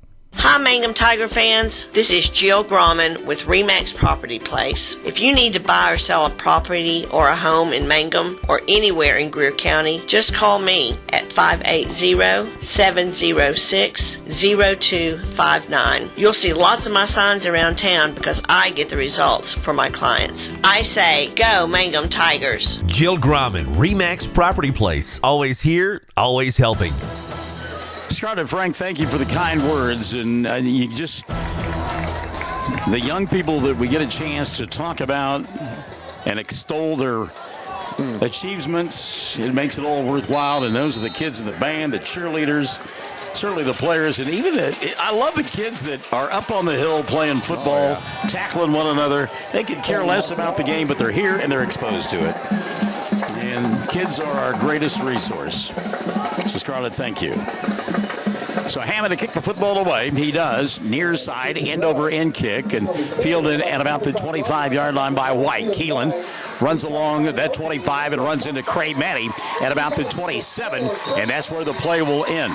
Ball comes free, but the play was over. John Murrow, Trey Williams, way to hustle out there. Trey's cousin from Kansas is Kaylee. Kaylee going to have you alongside. Lexi Daniels, go Wildcats. Who's the Wildcats? All right, how about that? All right. Wrong channel. Perry Walker, come on, Mangum Tigers. Gene Goins, Treese, go defense in Oldham. Gotta love that. Go Cats. Exactly. Well, we're cheering everybody on tonight, whether they're playing or not. First and 10 for the 27-yard line. Owls have the football. They will run it, and there's that tailback that we heard about. Across the 35, 40, 45, out to the 50, spinning, and all the way inside Mangum territory at the 48-yard line. And I think that may have been the tailback that they were talking about. Kane Bowers exploding that time for 25. Great run by Bowers. 50 seconds left here in the third quarter of play. Mangum on top, 21-14. So that'll soften Mangum up a little bit on the interior. We saw that with the Owls on the previous possession by Mangum. They'll go back to the tailback, and this time Cooper Curbo will knife in there and take away his legs. After a gain of a yard, it'll be second down and 9. Coach talked about that in the pregame show, the wrestling of Cooper Curbo. As a running back years ago, I never was able to break a tackle of a guy who wrestled.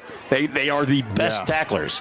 They break you down, they clank your ankles together, and you're done.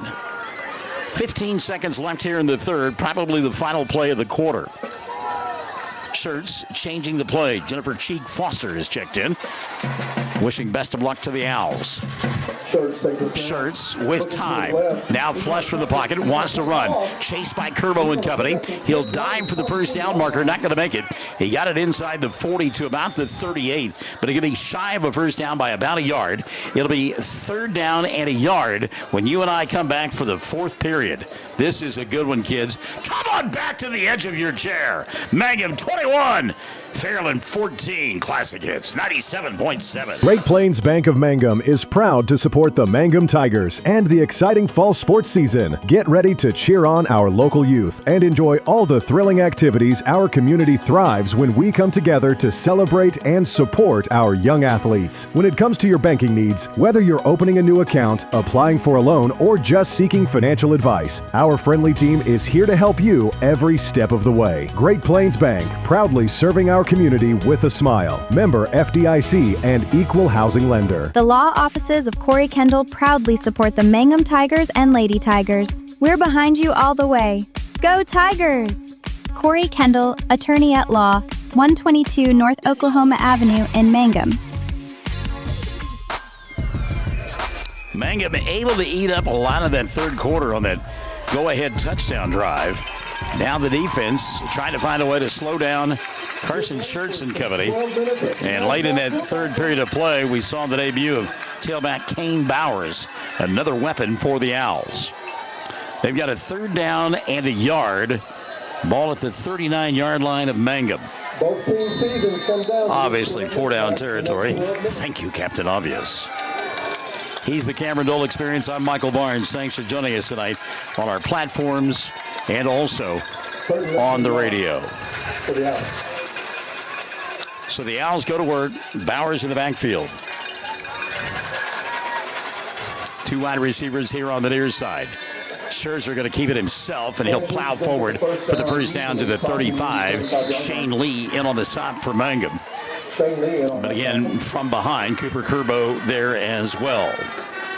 Patricia Brock-Myers, go Fairland Holden. Tara Bernard Reynolds, go Mad Max. Mallory Wyrick, let's go Owls. Phil Shelby, Mangum's field is one of the best painted, well-kept field in the state. You are so right about that, Phil. So first and 10, the Owls have it at the Mangum 36. Trailing by 7, 21-14. And again, they've got a kicker that can kick it literally out of the stadium. Although he did miss from 48 in the first half. Touchdown difference right now, though. Direct snap to Schertz, and he'll take it down to the 30, where he is spun down by Cooper Curbo.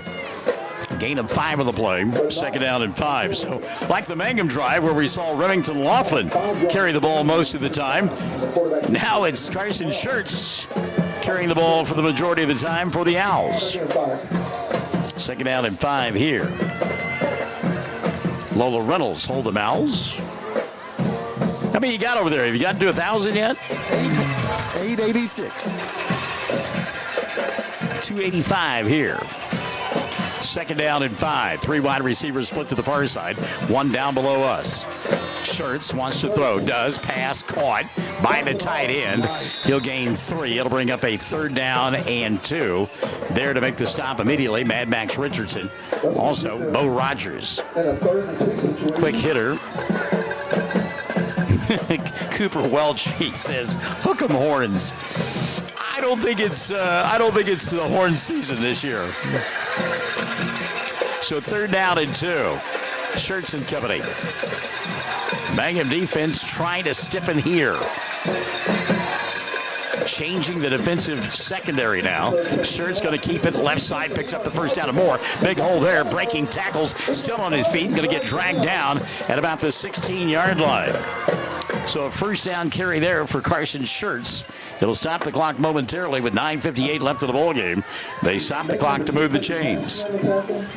21-14. Mangum on top, and now they'll wind things. First down, the 16. So from the 16-yard line goes Carson Schertz and company. One thing that we have not seen from this team from Fairland that we saw from everybody all year long, with the exception of Thomas, they have not gotten worn down by the numbers of Mangum. Empty backfield now for Carson. He wants to throw. Plenty of time. Looking. Now bounces it to the outside, and he'll get knocked off his feet. A late flag going to fly there. Hit out of bounds on Cooper Curbo. And that'll give the first down inside the 10-yard line to this group from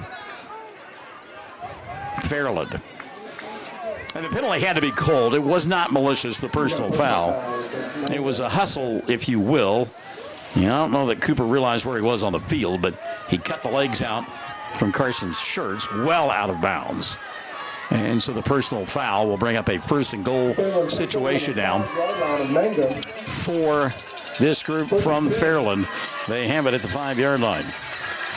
Big chance for a stand for the Tigers again. Now they've had one already on the night.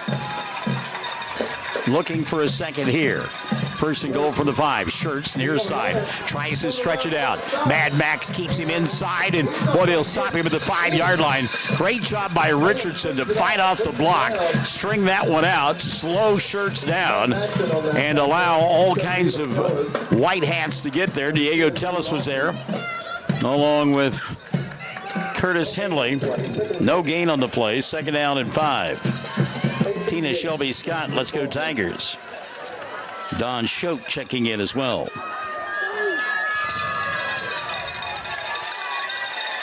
Second down and goal from the 5. And you know what? The tailback that impressed us a moment ago is not in there.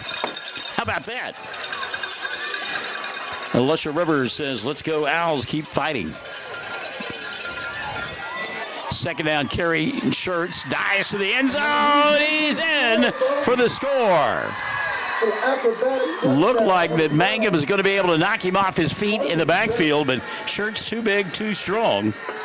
And the score from 5 yards away will make it 21-20 with the extra point at the 8:26 mark on the way.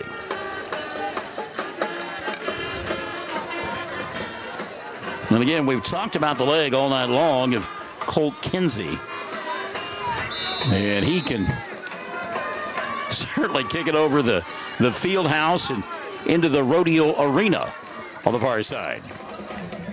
The holder, by the way, is Logan Sparks.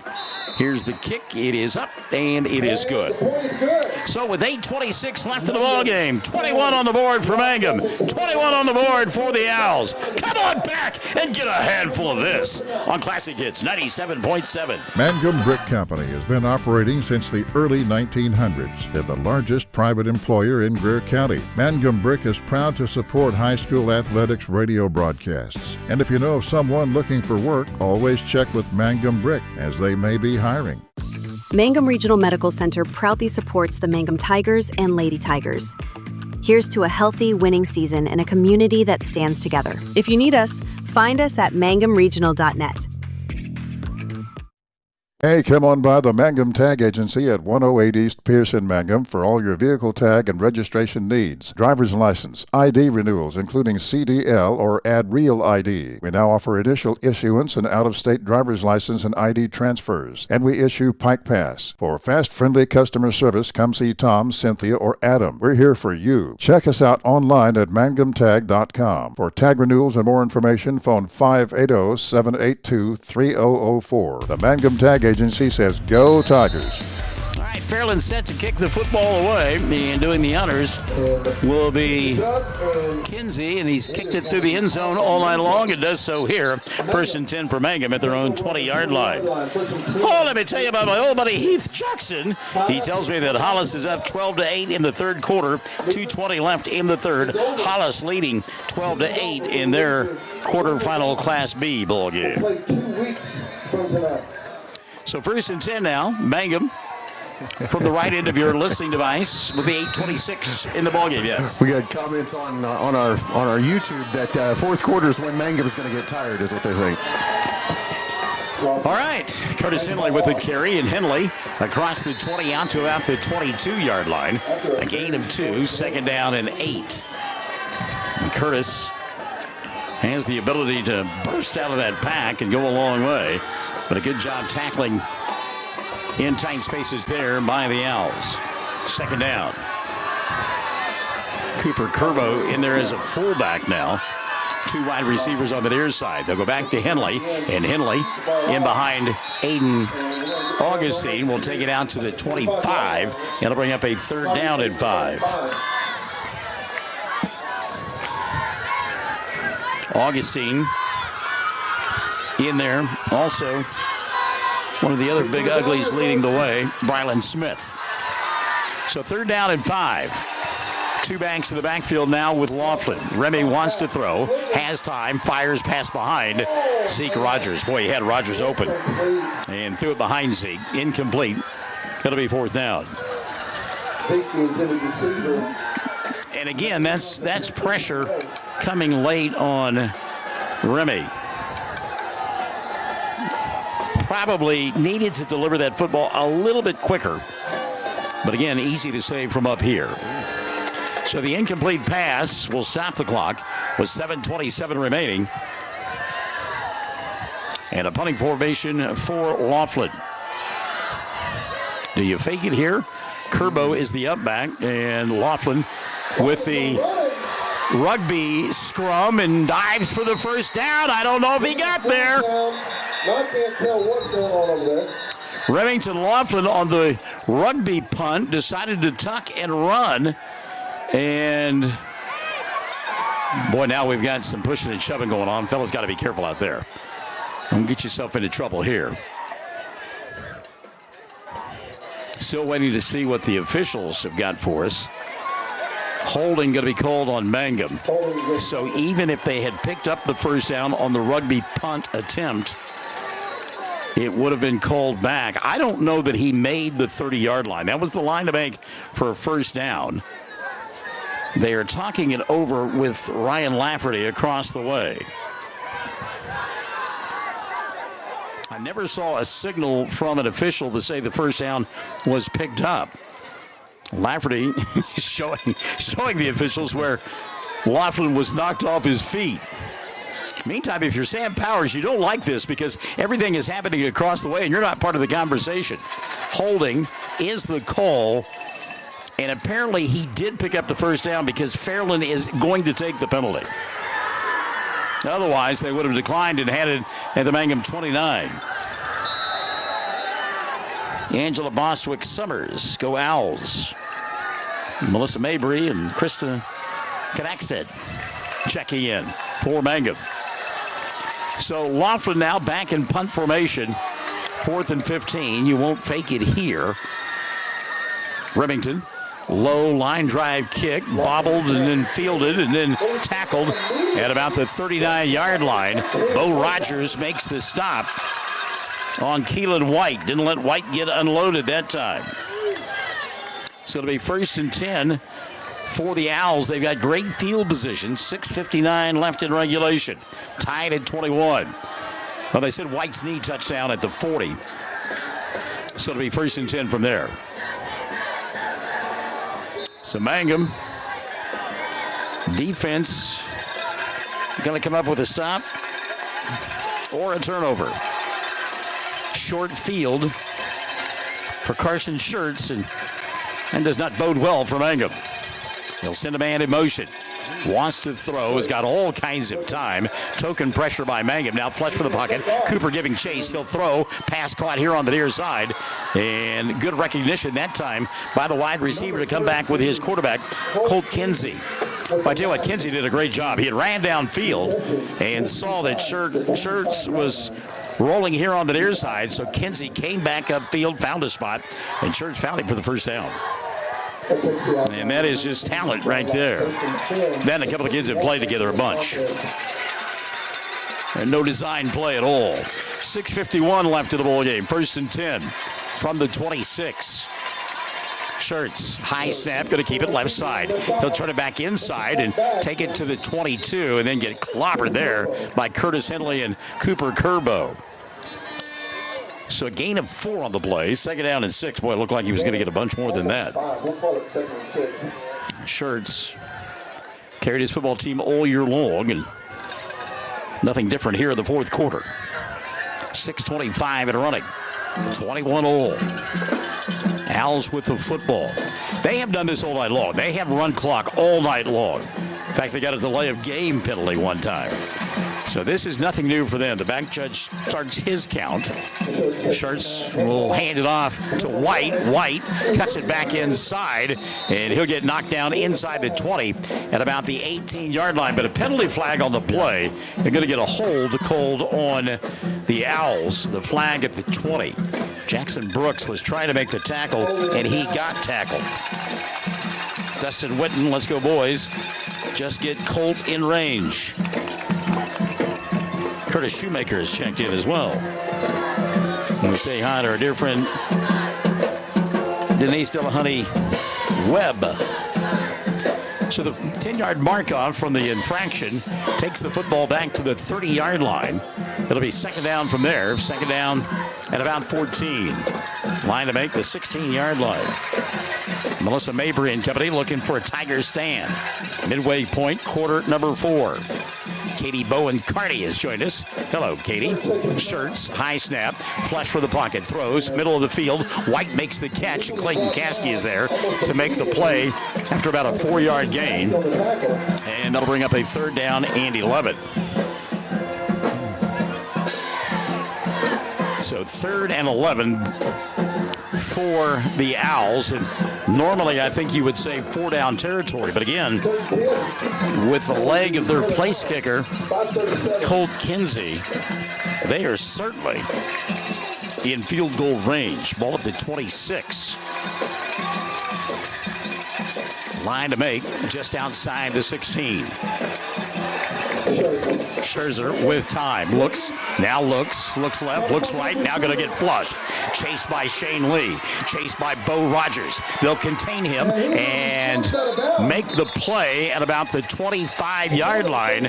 Great job that time by Rogers and Lee, and it'll be 4th down. Well, they marked him down. They'll give him the 24. So it'll be 4th down from there. 4th down and about 8. And does Coach Laverty run out the kicking team? Let's see. And indeed, I think he will. Yeah, Ryan Laverty, when you got a leg like Colt has, you're confident he can make it from 41. Missed earlier tonight from 48, going in the opposite direction. There is a bit of a breeze. So Mangum has everybody standing up. Amoeba defense, if you will. And now a stoppage of play. Timeout going to be taken by the Tigers. So a timeout with 5:11 left in the ball game. 21 all. And a field goal attempt on the way when we come back to the Liberty Bowl on Classic Hits 97.7. If you need some welding done or a metal building built, then call Rocky Caskey. Rocky has built metal buildings in southwest Oklahoma for more than 15 years. Carports, patio covers, building large or small, Rocky Caskey does them all. Don't settle for less. Get the best building for your money. Call Rocky Caskey at 580-471-8282. That's 471-8282. Rocky supports high school sports. Sovereign Bank is your bank of choice. Sovereign Bank is a proud supporter of the Mangum Tiger Athletics. Supporting our schools and athletic programs is a top priority. Hear us roar, "Go Tigers!" We're cheering you on all season long. Sovereign Bank, empowering our youth with the freedom to dream. Sovereign Bank, member FDIC, equal housing lender. Jerry Spears watching from Mears. 5:11 left in the ball game. 41-yard field goal attempt now out of the timeout for Colt Kinsey. And again, the Amoeba defense for Mangum. Everybody standing up. By the way, the holder for the Owls is Logan Sparks. Snap is back a little bit high. Kick is on its way, and it is good. Had plenty of distance. It was just a matter if it got inside the right upright or not, and it did. So with 5:04 remaining, 41-yard field goal makes it a 24-21 ball game. The lead 3 now for Fairland. We're back to the Liberty Bowl. It's quarterfinal Friday night. Classic Hits 97.7. Folks in Mangum know what to do when they need to quench a thirst, curb a hunger attack, or cool down with an ice cream. They just make the Loop at 918 North Lewis Tittle in Mangum. The Loop, supporting the Mangum Tigers and Lady Tigers. If you enjoy Western home decor, then this message is for you. Western Traditions store in Mangum is packed from wall to wall with nice Western furniture selections for your entire home. Western Traditions has a store-wide 20% off sale now through Christmas. This gigantic sale includes all furniture and accessories, many just perfect for Christmas gifting. Find Western Traditions on the west side of the square in downtown Mangum. Open Tuesday through Saturday, 10 to 6. I'm going to be heads up if I'm Mangum on the receiving team. Kinsey has kicked the ball through the end zone all night long. And if you get lax and don't pay attention, kick one short and recover it. So they got to be on their toes. Kick is on its way, and he says, no, I'm going to kick it through the end zone, Mr. Barnes. Thank you very much. No return. 1st and 10. Mangum will take it on their 20-yard line. Yes. Lee Corso, not so fast, Mr. Barnes. So Mangum takes over, down by 3. 5:04 left in the ball game. 2 timeouts on the board for the Tigers. Fairland with 3. Mangum has had 2 long, time-consuming drives. The first one to begin the ball game that started at this exact spot. Can they duplicate that here? Laughlin from the pistol formation. Hands the ball off. No, he's going to roll out here on the near side. Got a man open. That's Mad Max. Makes the catch on the near sideline at the 32. A pitch and catch of 12. They'll move the 6. 3:33 Dental first down. Mangum out to the 32. Good sleight of hand that time. Looked like Henley had taken the handoff, and several of the defenders for the Owls bit on it as well. And Max finds some room here on the near side for the first down catch. Well, I tell you what, as much cushion as Zeke is getting here on the near side of the matchup with his defender. See if they take advantage of that. Curtis now inside. He'll get pulled back after a gain of about a yard, yard and a half. They may give him 2. It'll be second down and 8. And Zeke looking over at his coach. Richardson looking at his coach, and there's a hand signals that goes on between him and Remington when they run that play.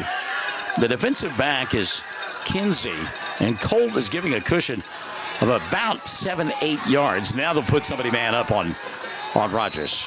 Doesn't surprise me. Penalty flag going to fly here. And I think somebody may have lined up in the neutral zone for the Owls, and they did. So Mangum going to get 5 free yards there. Bit of a break on second down. Makes it much more manageable. Moves the ball out to the 37-yard line. It'll be second down from there. Line to make the 42, so second down and 5. 4:23 left of the ball game. 3-point lead for Fairland. Laughlin wants to throw, does, cranks one. Richardson catch at the 40, still on his feet at the 35, down to the 30, and finally knocked down at the 28-yard line. Mad Max Richardson with the catch and the first down. A 3:33 Dental first down. So now Laughlin getting time back there to throw the football and delivering on time and on target. 4:05 remaining. Mangum inside Owl territory.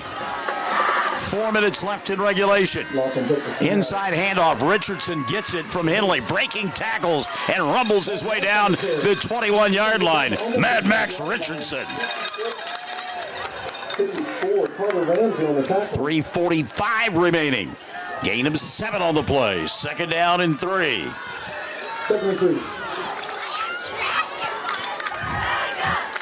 Clock running now. 3:30 left in the ball game. Mangum content to run clock and give little, if any, time back to that explosive Owl offense. Laughlin gets the snap. He'll hand it off to Henley. And Curtis inside the red zone down to the 18, shy of a first down by about a yard. It'll be third down and 1. Mangum has it inside the Cyber Bank red zone. 3:05 and running in the ball game. Henley in the backfield with Laughlin.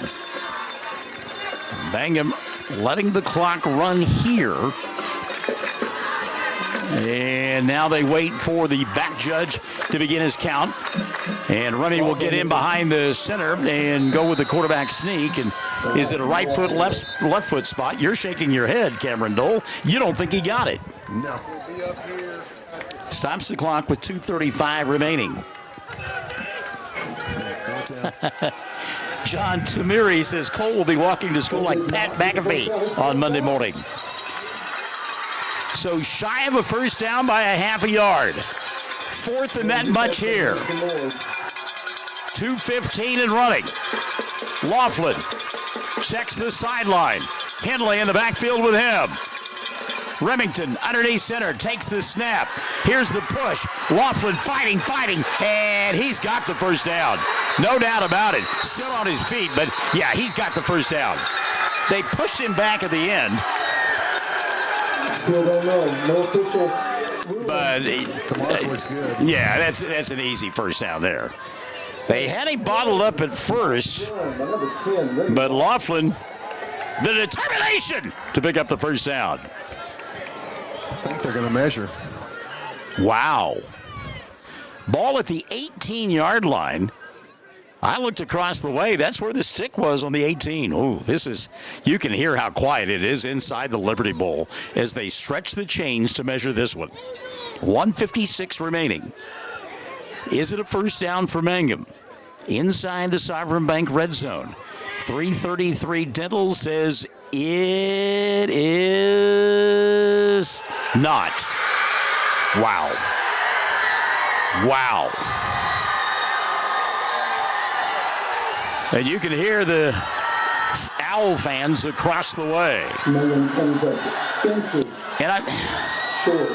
I said he had the first down easily, and apparently, when I said that, I thought that they had blown him dead on the forward progress, but they let the play continue, and yes, when the tackle was made, it's where the spot is.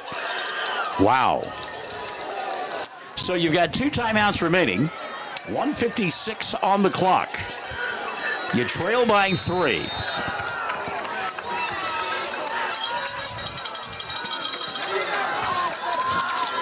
Got to get a stop here if you're Mangum.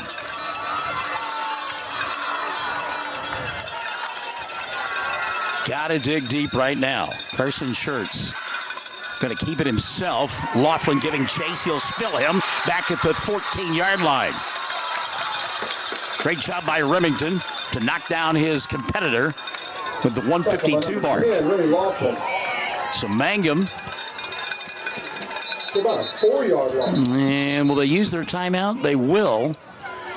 The clock had stopped at 1:52, and then it started again. I don't know if Mangum had called for a timeout or not. The bench, a little bit incredulous as 6 seconds came off the clock. But if a timeout was taken, they should put 6 seconds back because there was 1:52 left, and that's why I thought the timeout had been taken. The officials are huddling now. Officially 1:46 on the clock. If Mangum used a timeout, it'll be their second of the night. And still don't know what the call is, and they wind the clock. All right. So they'll wind the clock now. It's second down and 15. Time, though, is of the essence here. The Owls will run as much clock as possible here before snapping the football. And then Mangum will use their 2 final timeouts. Carson Schertz checks the back judge, who now begins his count. Schertz will take the handoff, get strung out, now turn the corner. He's got the 20, 25, 30, and slides down at the 31-yard line. Carson Schertz, well, I tell you what, that is a heady play there by Schertz. Schertz could have possibly taken it to the house, but he knows the clock now is the friend of the Owls. Mangum will take a timeout with 1:11 remaining. Down 24-21. But Fairland will have it 1st and 10 at their own 30-yard line.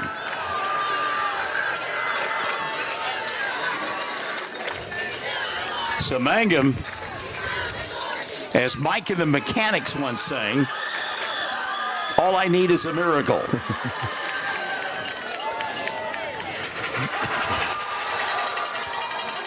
Realistically, what they need is a turnover. Yeah. And you have to tackle the football now. Fairland fans, loud and proud across the way. Owls have it 1st and 10, 30-yard line. They will send White all the way back to about the 15-yard line in case a ball does come free. Scherzer from the shotgun. 1:11 remaining.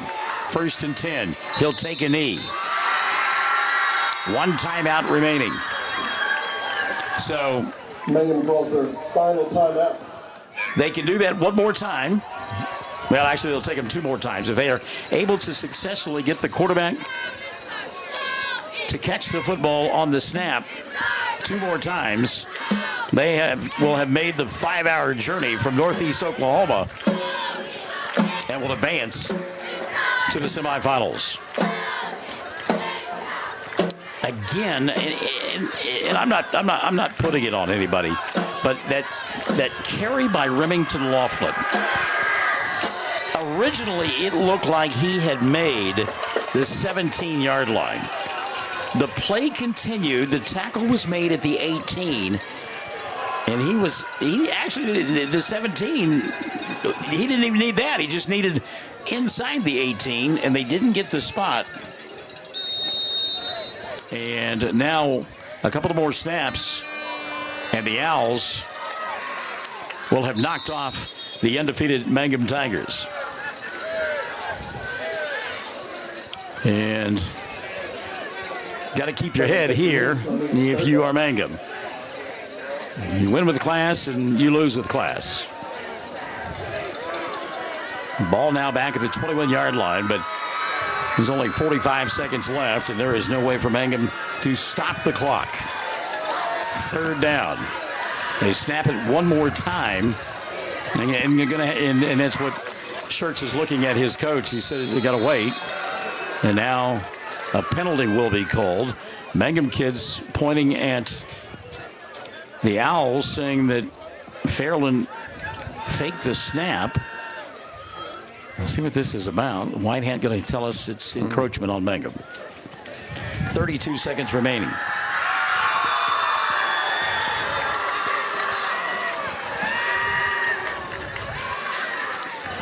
So snap this one as they wind the clock, and the season will have come to an end for Mangum.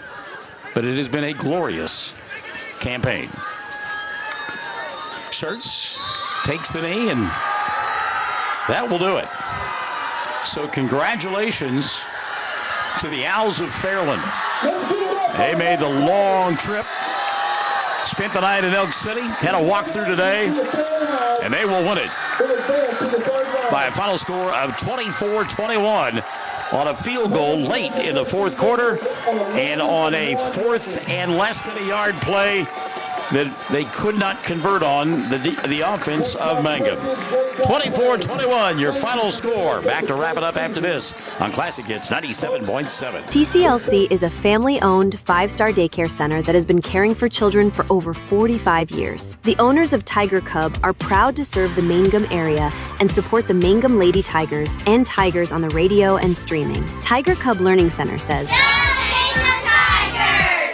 Triad Home Health in Mangum is locally owned and offers nursing, physical therapy, occupational, wound care, IV therapy, and more. All administered by people who go above and beyond for you. Phone Triad Home Health today at 580-782-5800. That's 782-5800.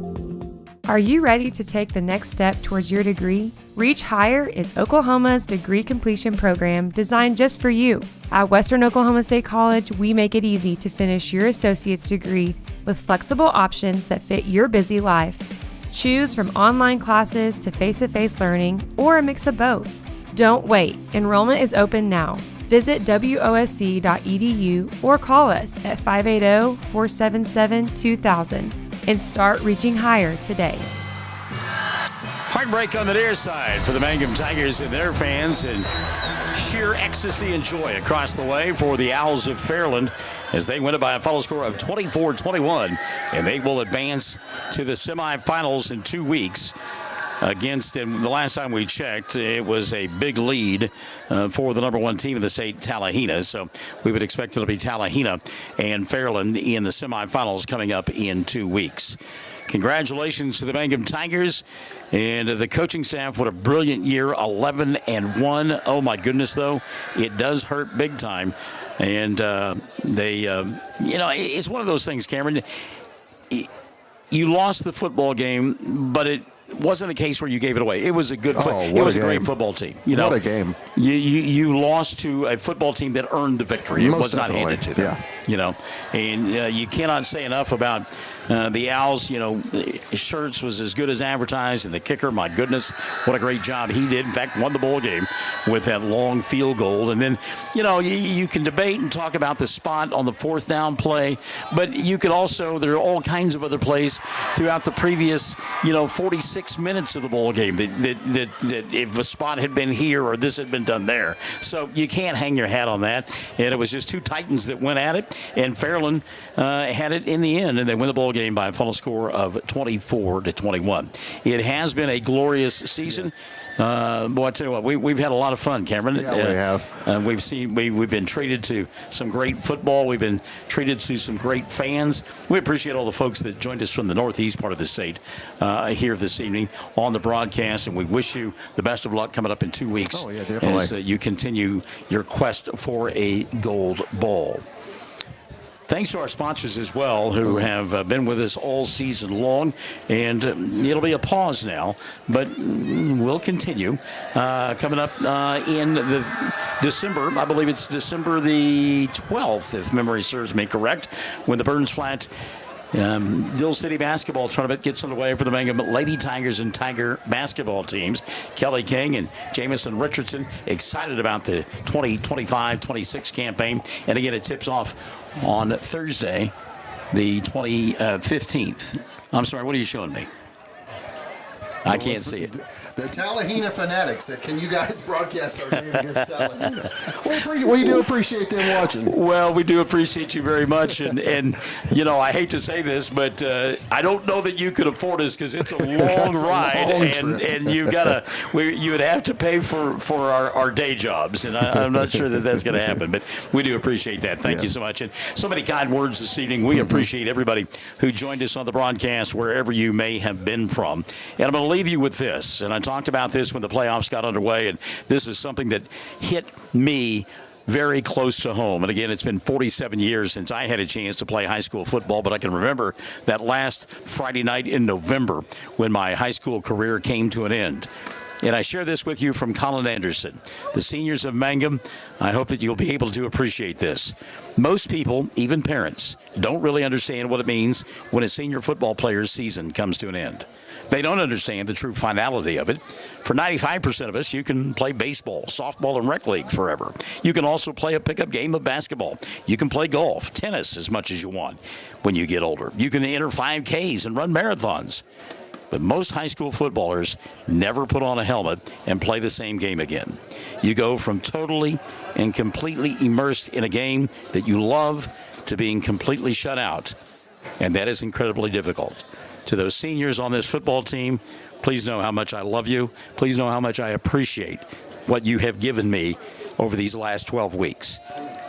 For Cameron Dole, for Chad Fox, for Shelley Fox, I'm Michael Barnes. Good night from the Liberty Bowl on your voice of Mangum Sports. Classic Hits 97.7.